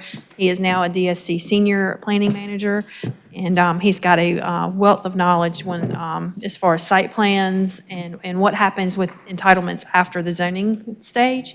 And that's why we invited him here tonight. He's our go-to person. We go see him all the time with questions about when people make commitments on site plans, and we say, hey, if this gets over to development review in 5 years or 3 years, does this make sense? Will your staff understand what in the world this means? So he's got a great wealth of knowledge, and he'll be sharing all of that with you tonight. So. Thank you, and welcome, Bo, and we promise to be nice. Good evening, Commissioners and Vice Chair. I think Grace spelled it out pretty fairly. I'm here. I'm going to give a sort of brief, just informational session, really on the site plan review process. I created this little flow chart for you. I'm going to talk about site plans, but what I want you to really, there's two things I want you to take from this. The first is that at the Development Services Center and the Planning Department, we get well over 1,000 inquiries a month of folks coming in with ideas for their property or for their parents' property, and these are big developers, they're small developers. But the first question that we always have to ask is this use allowed? And we look at the use table, as you guys are familiar with. As you see, there's really two routes. At the beginning, if the use is not allowed, they come through and they end up standing where I'm standing today. But if the use is by right, site plan. Of course, a part of that, after the rezoning or after the site plan, there's a whole lot of other pieces to the puzzle: land disturbance permit, construction drawings, which is where work in the right-of-way and utilities are reviewed and approved. The actual platting of a subdivision or easement plats for commercial development. Utility permits to tie on to city utilities, obviously building permits, I'm sure you have some familiarity with. All of this is inspected, all of this requires as-built to various departments. Concurrently, there's HPC approval, Board of Adjustment, Commissioner Miller talked about variances earlier. Obviously, this runs concurrent. So it's really a complex process, and there's a lot of different reviewers with different authority, everybody reviewing for their own discipline. Gotta find this button. And before I continue, please ask questions. I prefer at the end, but, I'm here as a resource on my one night only, I guess. This next slide, whole lot of words, but to be clear, there's really two things here. One, in Durham, any sort of development that requires review in the UDO requires a site plan. That's about 400 a year. So there's a great deal of things that require a site plan. Some of these are fairly simple, 2-3 sheets, because somebody's building a storage building at a church, and then obviously some of these are affiliated with 300 lot subdivisions. The other sort of lesson that if you look at the bottom, it's a couple things. A preliminary plat is required if there's more than 6 lots, so that's where we get into the density and lotting. And it's an administrative decision. If all regulations are met, the site plan must be approved. Go ahead, Commissioner. Thank you, and I'm sorry to interrupt you you're there. fine. But help me out. I've often wondered where in the subdivision approval process does site plan approval? Yeah, no, great question. How do those, does one come before the other? Are they simultaneous? How do we do that? So the site plan is submitted, or a preliminary plat is submitted, they serve the same purpose, and that is reviewed. The final plat cannot be approved until construction drawings are approved. And that's after site plan is finished? Correct. Okay, thank you. Yeah, so the preliminary plat is required essentially because there's public utilities, public rights of way, and that needs to be reviewed at the site plan process and in further detail, the construction drawings. It's typically linear. We've developed a process of allowing that to be concurrent to sort of minimize the timeframes, but they still need to go in that order.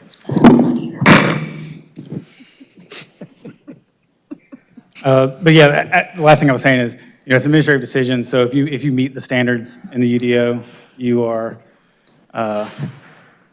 approved.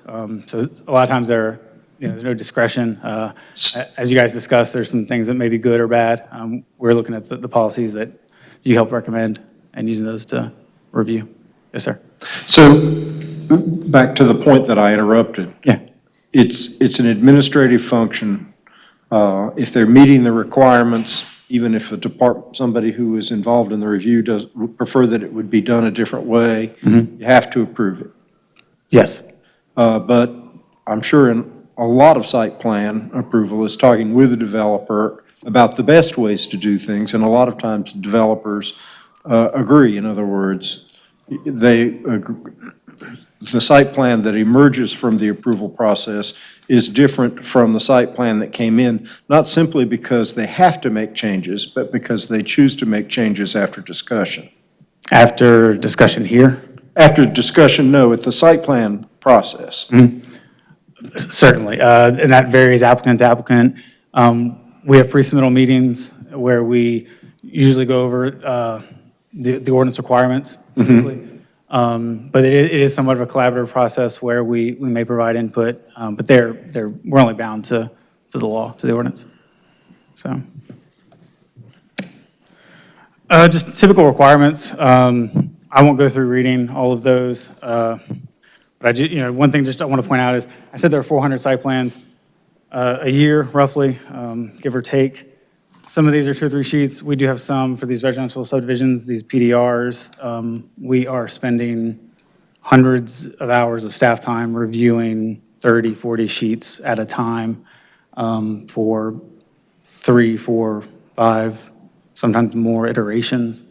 I'm sure, being in the position you're in, you hear criticisms of the length of time the entitlement process may take, and some of this is due to the level of detail at the site plan stage, certainly with the UDO provisions, not so much reference guided development, utilities and things of that nature. That detail comes a little further along.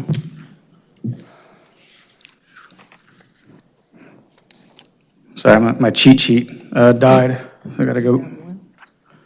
So before you leave this slide. Sure. When, as a part of site plan review, do you look at architectural elevations and floor plans?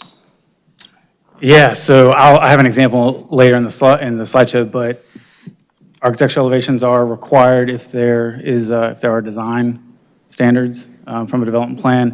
They're also required anytime there is a non-residential or non-industrial building greater than 100 feet, because we have some design standards for those buildings. And those are submitted at site plan. They're also reviewed once again by planning staff at the building permit stage to make sure that everything lines up. As one of the applicants earlier noted, sometimes, and you even alluded to, there are some changes that may occur. You know, you're talking years, and sometimes there's transfer of property and opinions, and it is our job and our obligation, you know, during these reviews to make sure they're consistent. There's certainly minor deviation at times.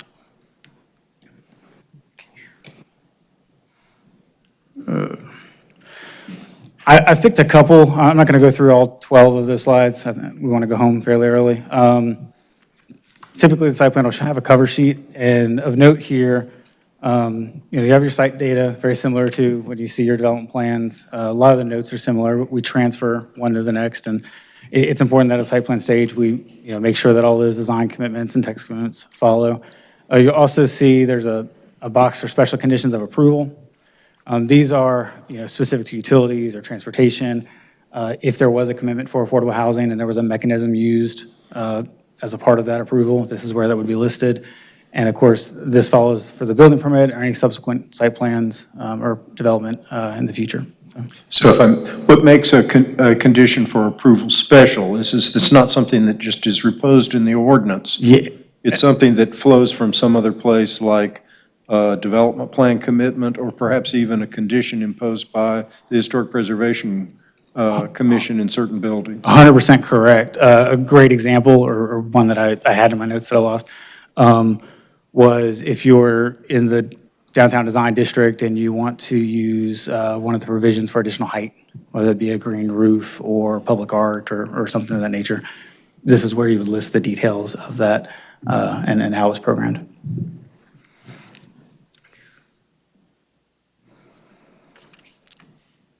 The next sheet, and you guys are familiar with a similar, existing conditions, topography, specimen trees, water features. We want to see your streams, your wetlands, where the steep slopes are, as a portion of those need to be protected. Existing improvements, this is essential to us, and I don't know if you guys see this often, but it becomes an issue further down the line for development plans where projects come through and there's existing nonconformities, or there's already a structure and they're building an addition, and we're still using the development plan, or we're using the standard zoning ordinance. And the existing additions is important then to figure out what's on site when it's not greenfield. Grading and drainage. So the example that I'm showing you, combine these. These are usually separate. Proposed grades, again, stream buffers, your limits of disturbance, really key here. Your specific impacts to environmental features, required for all submittals. There's an overall site plan sheet.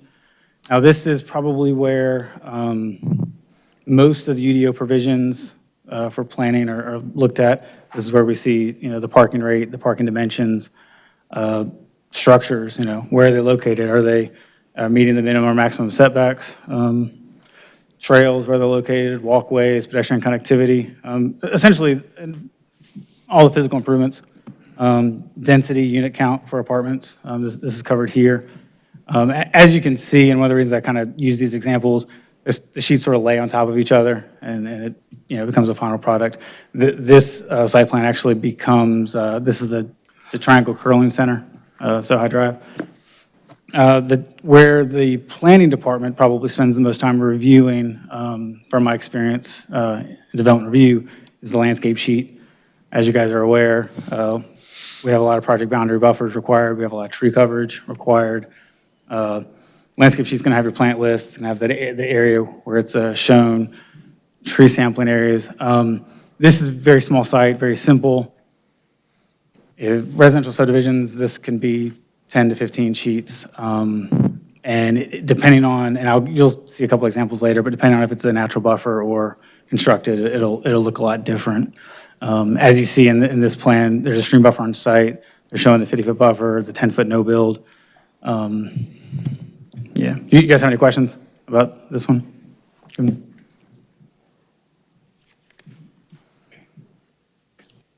One other example of a simple site plan, and we do different versions of this presentation, and I always use Waffle House since everyone thinks it's my favorite restaurant. They are 100% correct.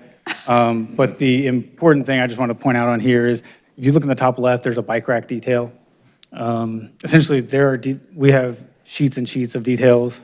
So when you are looking at the UDO and these text changes, and we tweak dimensions on bike racks and parking spaces and lighting heights and signage and signs required for stream buffer, we're requiring those details shown at the site plan stage, and then that carries on throughout the process.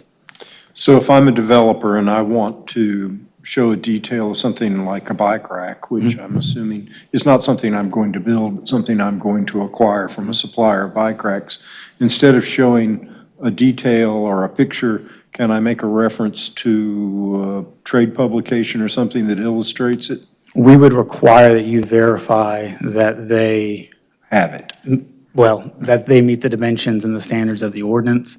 What we don't want to do is create a preference for a specific brand or type or manufacturer. So when they give us that, and that's oftentimes what they'll do, we then ask, provide the detail that you looked at, and we require on the plan. So we would not trust that would then meet the standard. Benches, trash receptacles, pavers, sidewalk for the design districts. These are all things we're on this sheet that are shown. Preliminary plat, to Commissioner Miller's comment, very similar. This is probably the simplest preliminary plat imaginable, as it's very few lots. A preliminary plat is going to show everything that the site plan has. It's going to have all of those same sheets. But in addition, it's going to show the lot lines, street improvements. There's going to be more detail about utilities, stormwater, SCMs, there's multiple. So I had a question about stormwater and where it shows up. So nothing else said, what is the baseline standard for a stormwater catchment, or what we've been calling up here a BMP? I'm assuming that if there's nothing else said, the ordinance then describes what kind of stormwater measures, or at least standards, must be hit by what appears in the site plan. Correct. I'll get a little bit further in the presentation, and it'll touch on it. Probably not to the level of detail but we'll get there. And that is shown here at the site plan stage, the location, the additional impervious surface. Of course, you guys are familiar with the watershed overlay. Those limitations on impervious surface, they're directly tied to it. Locations and proposed easements are shown at the site plan stage. A stormwater impact analysis is provided at that stage. As far as the calculations, that's not provided until construction drawings.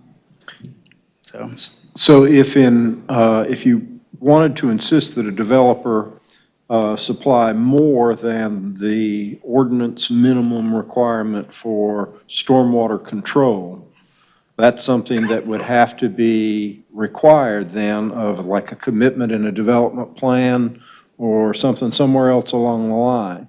You can't just ask them to do more. Are you suggesting at the site plan level? Additional for quality measures or nutrient reduction? Whatever it might be to catch more water for bigger storm events, or, I'm not sure I understand the standards very well, so it's hard for me to throw out an example of what I'm talking about. Yeah, we do have some existing commitments as it relates to impervious surface. We don't have any as it relates to those. Our standards are fairly stringent as it is, and I don't want to speak for the Public Works Department who reviews it. But yeah, I would probably want to consult with attorney staff on, whether that's a zoning provision. Okay. Simply because those standards are within the Code of Ordinances and not the zoning ordinance. Okay. Oops.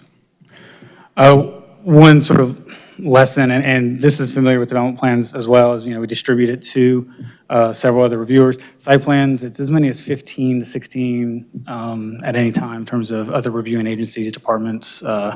Most of those are housed within the city or county. One that sees a lot of them if there's disturbance greater than 12,000 square feet, county S&E, and then, of course, the same division reviews for stormwater in the county outside the city. Transportation Department, you guys are familiar with transportation through rezonings. They conduct a review during the site plan. And at this point, they're, using the UDO, they're using the reference guide for development, and they are reviewing, in some cases assisting planning, but they're reviewing, parking dimensions, the number of parking. That includes bike and vehicular, driveways, connectivity, stub outs, sidewalk. We talked a lot about sidewalk earlier. They also coordinate with Go Triangle and the MPOs. And a lot of the text commitments that you see that are transportation related at the site plan, that's where we make sure that, or the Transportation Department ensures that they meet the plan. Two big, major players in terms of the reviews, Public Works Department, engineering as well. This is all our public roads or private streets. They are to meet that same standard. Construction of sidewalk, widths of right-of-way, water systems. Fairly straightforward. The additional details, the plan and profile that's reviewed at the construction drawing stage. But they're making sure that the easements are in the right place and that the adequate space is given. It is quite often where a site plan will be approved and there will be a modification at construction drawings, and they will need to come back and have the site plan modified. Because I'm seeing a lot of spokes here. Each person working in their own discipline, sending in comments and recommendations and things that have the potential perhaps to collide with somebody else's concern and discipline. Who's the hub and who reconciles? So Talking at that mic. Yeah, that is certainly a challenge. As we draft ordinance, I think we continually do a better job of coordinating. In some instances, though, you have competing values and competing authorities, whether it's from the state or Code of Ordinance versus Unified Development Ordinance. There are multiple things that are done. One, the planning department has the case planners, and they sort of coordinate, and it is their responsibility and their role to see those differences and potential conflicts. There's also a weekly meeting among the 4 or 5 biggest reviewers that I'm talking about, and we sort of hash out these potential discrepancies. They do not arise as often as you'd think, but you're 100% correct.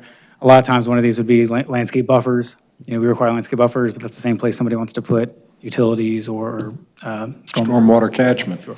Let me ask Grace. So when we're done with zoning and the city council passes a rezoning and you guys do whatever's, during the next week after that city council meeting, whatever has to be done to tidy up that file, do you, Jamie, or do you guys continue to shepherd that case that was that project through the site plan, or does it get handed over to another team? So what happens, and typically with this process is, sometimes there might be a site plan under review for that zoning case, and the person signed, basically, what is it, what's the form, the waiver called?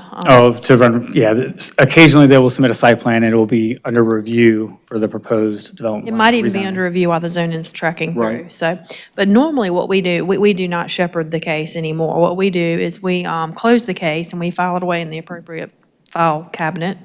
and digitally file it, and we make sure that the clerk has the original copy of the ordinance, and we get a copy, and then we put that in our records.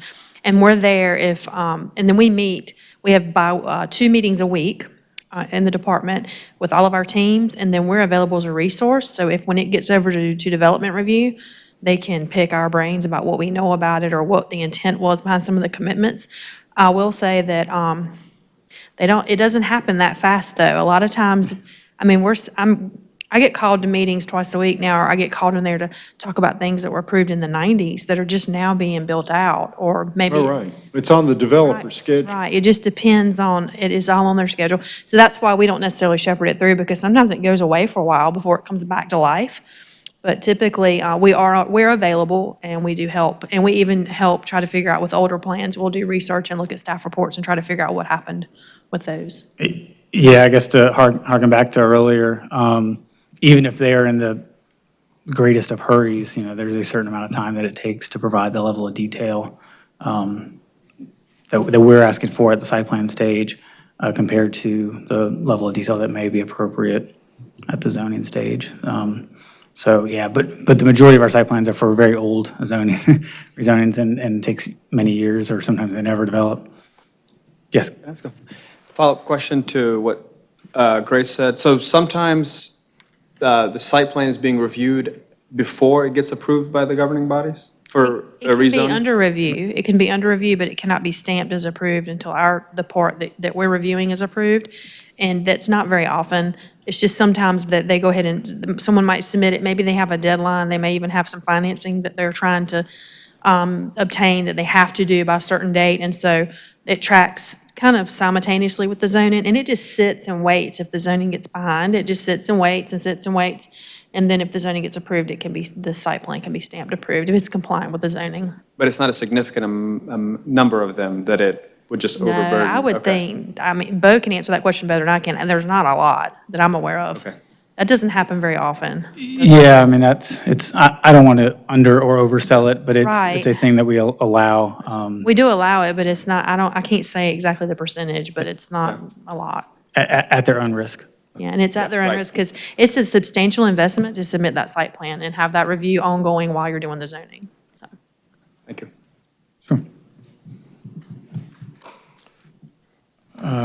Public Works, Stormwater, there's a group reviewing, and they review zonings, very, very preliminary, very, no detail. Site plan, I talked about already, it's, location, will they need a BMP, what type, easements.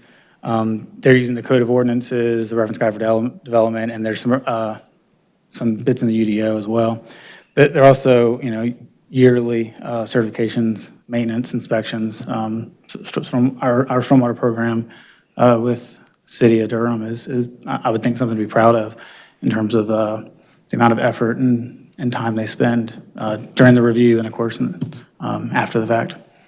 And with that, and this is a little break in some words, I'm going to go through a few examples of some of the stormwater control measures or BMPs.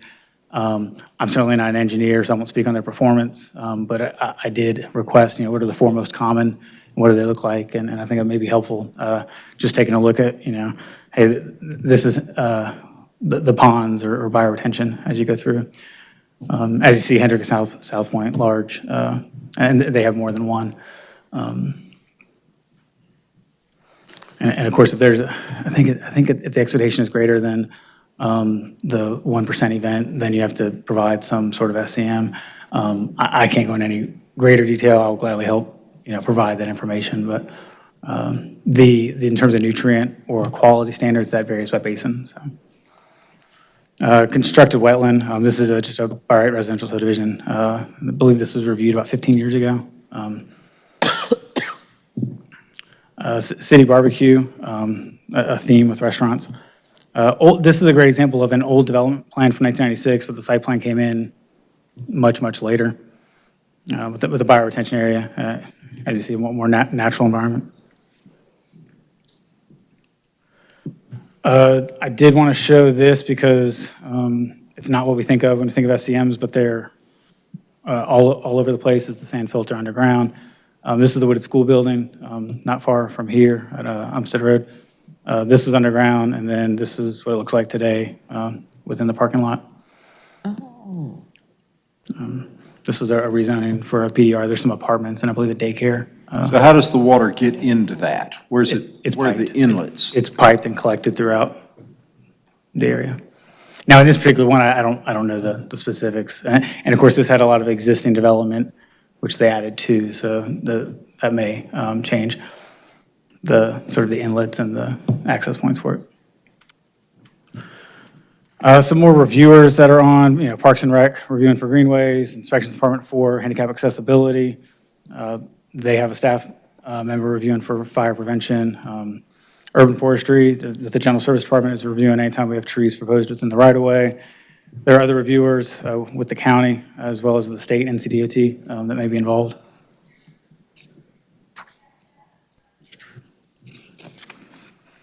And then, of course, the planning department, as I talked about earlier, we're sort of the case manager. We sort of usher it in. We're the ones that stamp it in and out. I mean, we really are the ones that you talked about shepherding. I mean, individual case planners are the ones doing. We have a staff of, I believe, 5 currently. At this point, use limitations. So is this use allowed? A lot of use limitations. Daycares require outdoor space. We have screen requirements and location requirements for outdoor display. That's being reviewed. The density numbers that you guys either are familiar with through the UDO or through a rezoning. This is where we verify that. Sometimes that requires the review of a floor plan, sometimes it doesn't. Outdoor lighting, I'm sure you guys are familiar with standards for lighting, as that's often a concern with commercial parking, landscaping, project boundary buffers. We also have multiple engineers on staff to assist with the review of stream buffers and NPAs, basically no practical alternative authorization. For minor intrusions or crossings of streams, things like public streets or driveways for single family, trails, perpendicular utilities, of course. And additionally, the engineer helps review for floodplain development permits. And floodplain, that's another program I will speak to in terms of we have standards that are above and beyond what's the minimum requirement through FEMA. And there's a good program set up in terms of ongoing collection of as-built and assuring they're meeting the standards. Planning, of course, design district standards and design commitments or other various commitments. You guys are very familiar with the different types of certifications, whether it be age restriction or affordable housing. It's planning's responsibility to make sure they're being adhered to, and at the site plan stage is really where we figure out how that's verified. I want to show you just a couple examples. Tree coverage. This is a site, an apartment complex in the southern part of the city. We require tree surveying. I remember this. They used their buffer and their tree coverage in the same area. So that's why it's on the boundary, but we actually went back and I believe asked for additional surveying. Not that we didn't necessarily believe them, but there's a certain level of comfort that we need to, be assured that that's a wooded area and meets all the standards.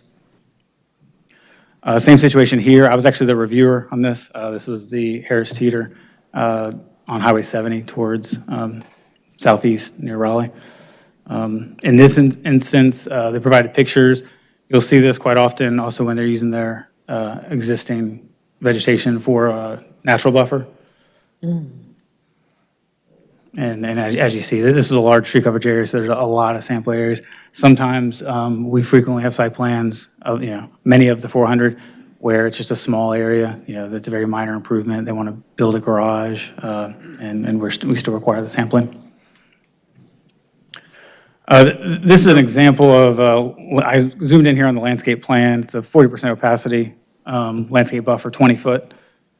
Yes, Commissioner. How frequently do any of the reviewers actually go into the field and look at the site? I'll talk about that a little bit later, but as a part of the CO inspection. So I'll get into that. Okay. 20-foot buffer. Here's what it looks like on the plan. As you have the planting chart, the location. The ordinance and the landscape manual get very specific about the types of plants that are permitted. and the spacing requirements and what's appropriate and when. I don't really want to get into the content, anything, I just really just want to talk process with everyone. This is that same buffer today. It's about 3 or 4 years post-planting. I chose one, but I thought it was important that everyone know what, 40% look like, and I thought this met that standard, so. Same thing with design commitments. We are back at the city barbecue down on Highway 54. There were some design standards. They submitted the site plan. These were the elevations that were provided. These same elevations were then carried to the building permit with some slight deviations. And this is what we have today. That bioretention area is to the left, I believe. Similar, we are now back to my Harris Teeter on Highway 70. The design commitments for this were somewhat flexible, and I'm sure you guys, have seen some are more specific than others.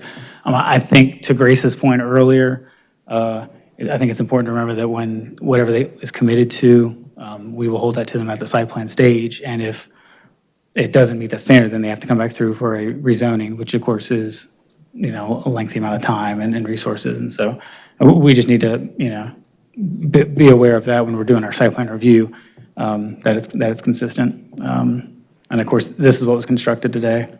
One of the allowable materials is brick, parapet, flat roof.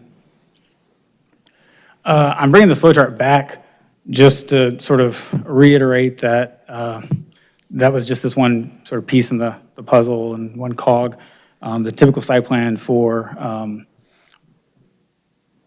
significant development, preliminary plat or new construction is running about 3 to 5 months on average, and it's about 3 cycles. Each cycle is about 15 or 20 business days. That's how long it takes staff to review, which it's a little bit speedier than it had been before, but it's still a very iterative process. I want to get in a little bit just because I knew that there would be some curiosity, Commissioner Miller. Once everything's built, it's time to occupy the building.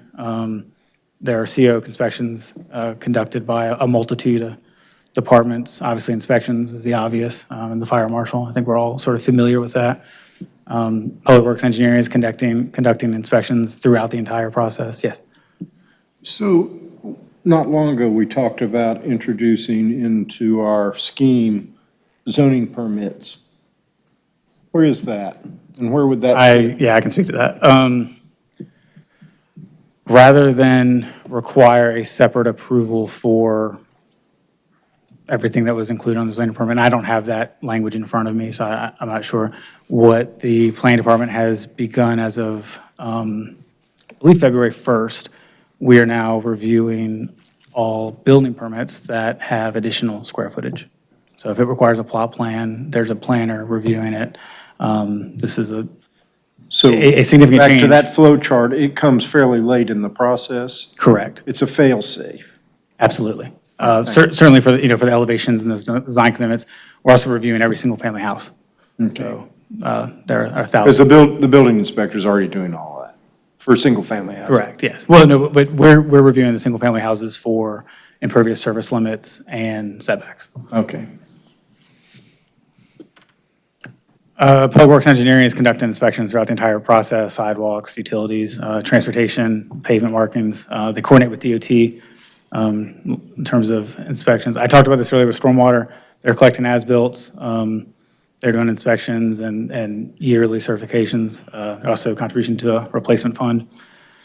Planning Department is inspecting for compliance with the site plan. This includes all landscaping, parking, site lighting. We require a certification be provided by a licensed professional that it meets all the lighting standards. Trails, greenways, and then any other committed element.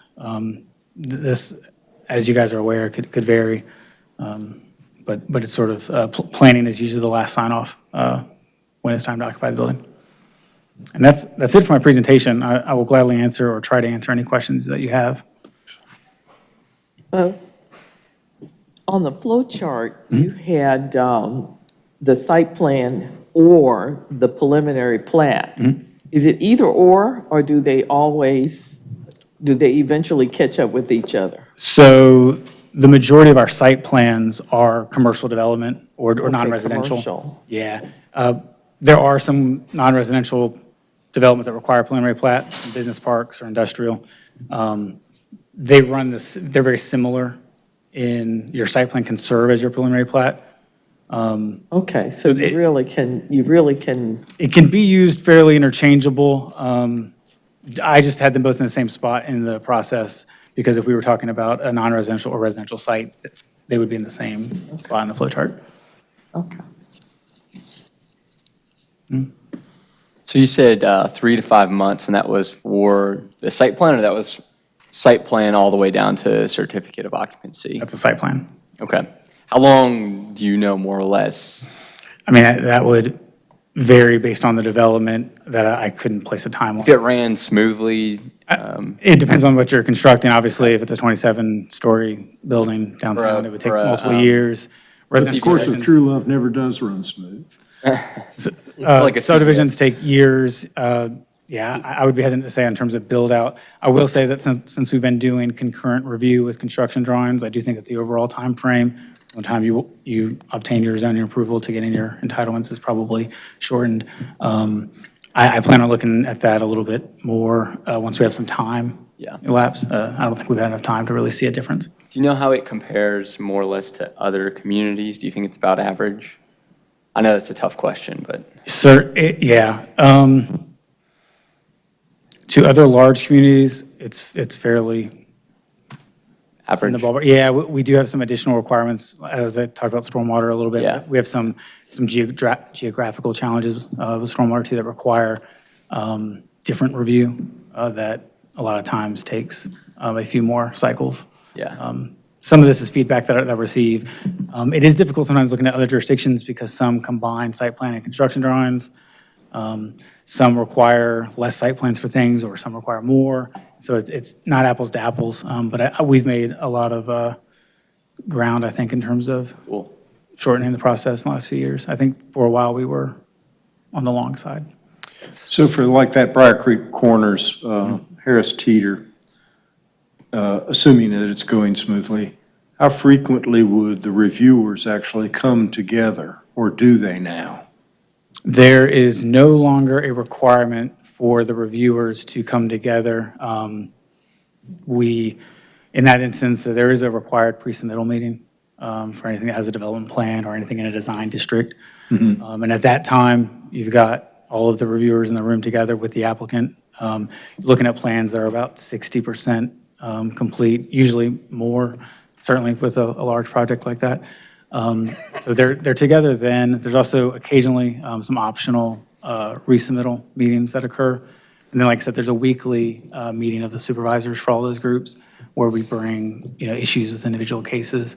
But I think I'm underestimating the amount of time that a case planner spends on the phone coordinating. Sure, I'll bet. Yeah, So one day I want to hear the long version of this. Sure, you are welcome to come hang out in my office anytime. So all this talk of Waffle House and City Barbecue and Harris Teeter's making me really hungry, so I'll keep this short. But, so there are some advisory commissions, right, that review the site plans. I know BPAC does. But do you know who other commissions? BPAC is the only one that we consistently get comments from. Okay. There were a few others that DOST. we did before. DOST Okay. is another one. Those are the two big ones in terms of advisory. And we have seen, to Commissioner Miller's point, we have seen times where Bike Ped has issued comments that were advisory, and they've met with the applicant, and they've come up with a best solution.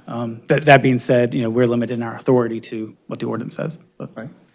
And then these are all, the site plans are available online, so people could, anyone can see them. And at what point are they made publicly available, or? As soon as they're submitted, it's available. The development tracker shows cases under review and cases that have been recently approved. Okay, so as soon as you start reviewing them, they're available? In order to make this presentation, I used the public website. Okay. Who loads development tracker? Thanks. Who knows development Who drive? loads it? Who types that little bit of text over in the corner? It's imported from our database. Okay. Internal database for site review. So it's automatic. It's real time. Thanks. Thank you, everyone. No, thank you. That was great. Thank you. This is our We need to do first. this more. Thank you, staff, for arranging that for us. If we could just get somebody. So I just had one last thing. We only have one item on our agenda next month. It's a county case, a case in the county jurisdiction. It's for boats storage facility, text-only development plan, corner of Leesville and 70. I'll get back into doing your little reports, but I've just had. What realtors used to call convenient to the airport. Yes, yes, it is, very much. Had a big case on that once. So does that mean another mini training session? Potentially, we've gone back, I had some notes from Chair Busby from 2 years ago, so I'm going through those to figure out what we might be able to bring. That would be great. We might surprise you, Thank you. if you don't mind us filling your time, if that's okay. No, it worked out fine. Thank Okay, you. great. Thanks. Did y'all have anything else for the staff or anything? That's the stormwater. That's one on our list, and I don't know we can get him here in that short a notice, but I will try. We might be able to. They've been making rounds doing presentations for other folks, so they might be able to. I'll talk to them. That would be great. Thank you. So moved. Motion to adjourn. It's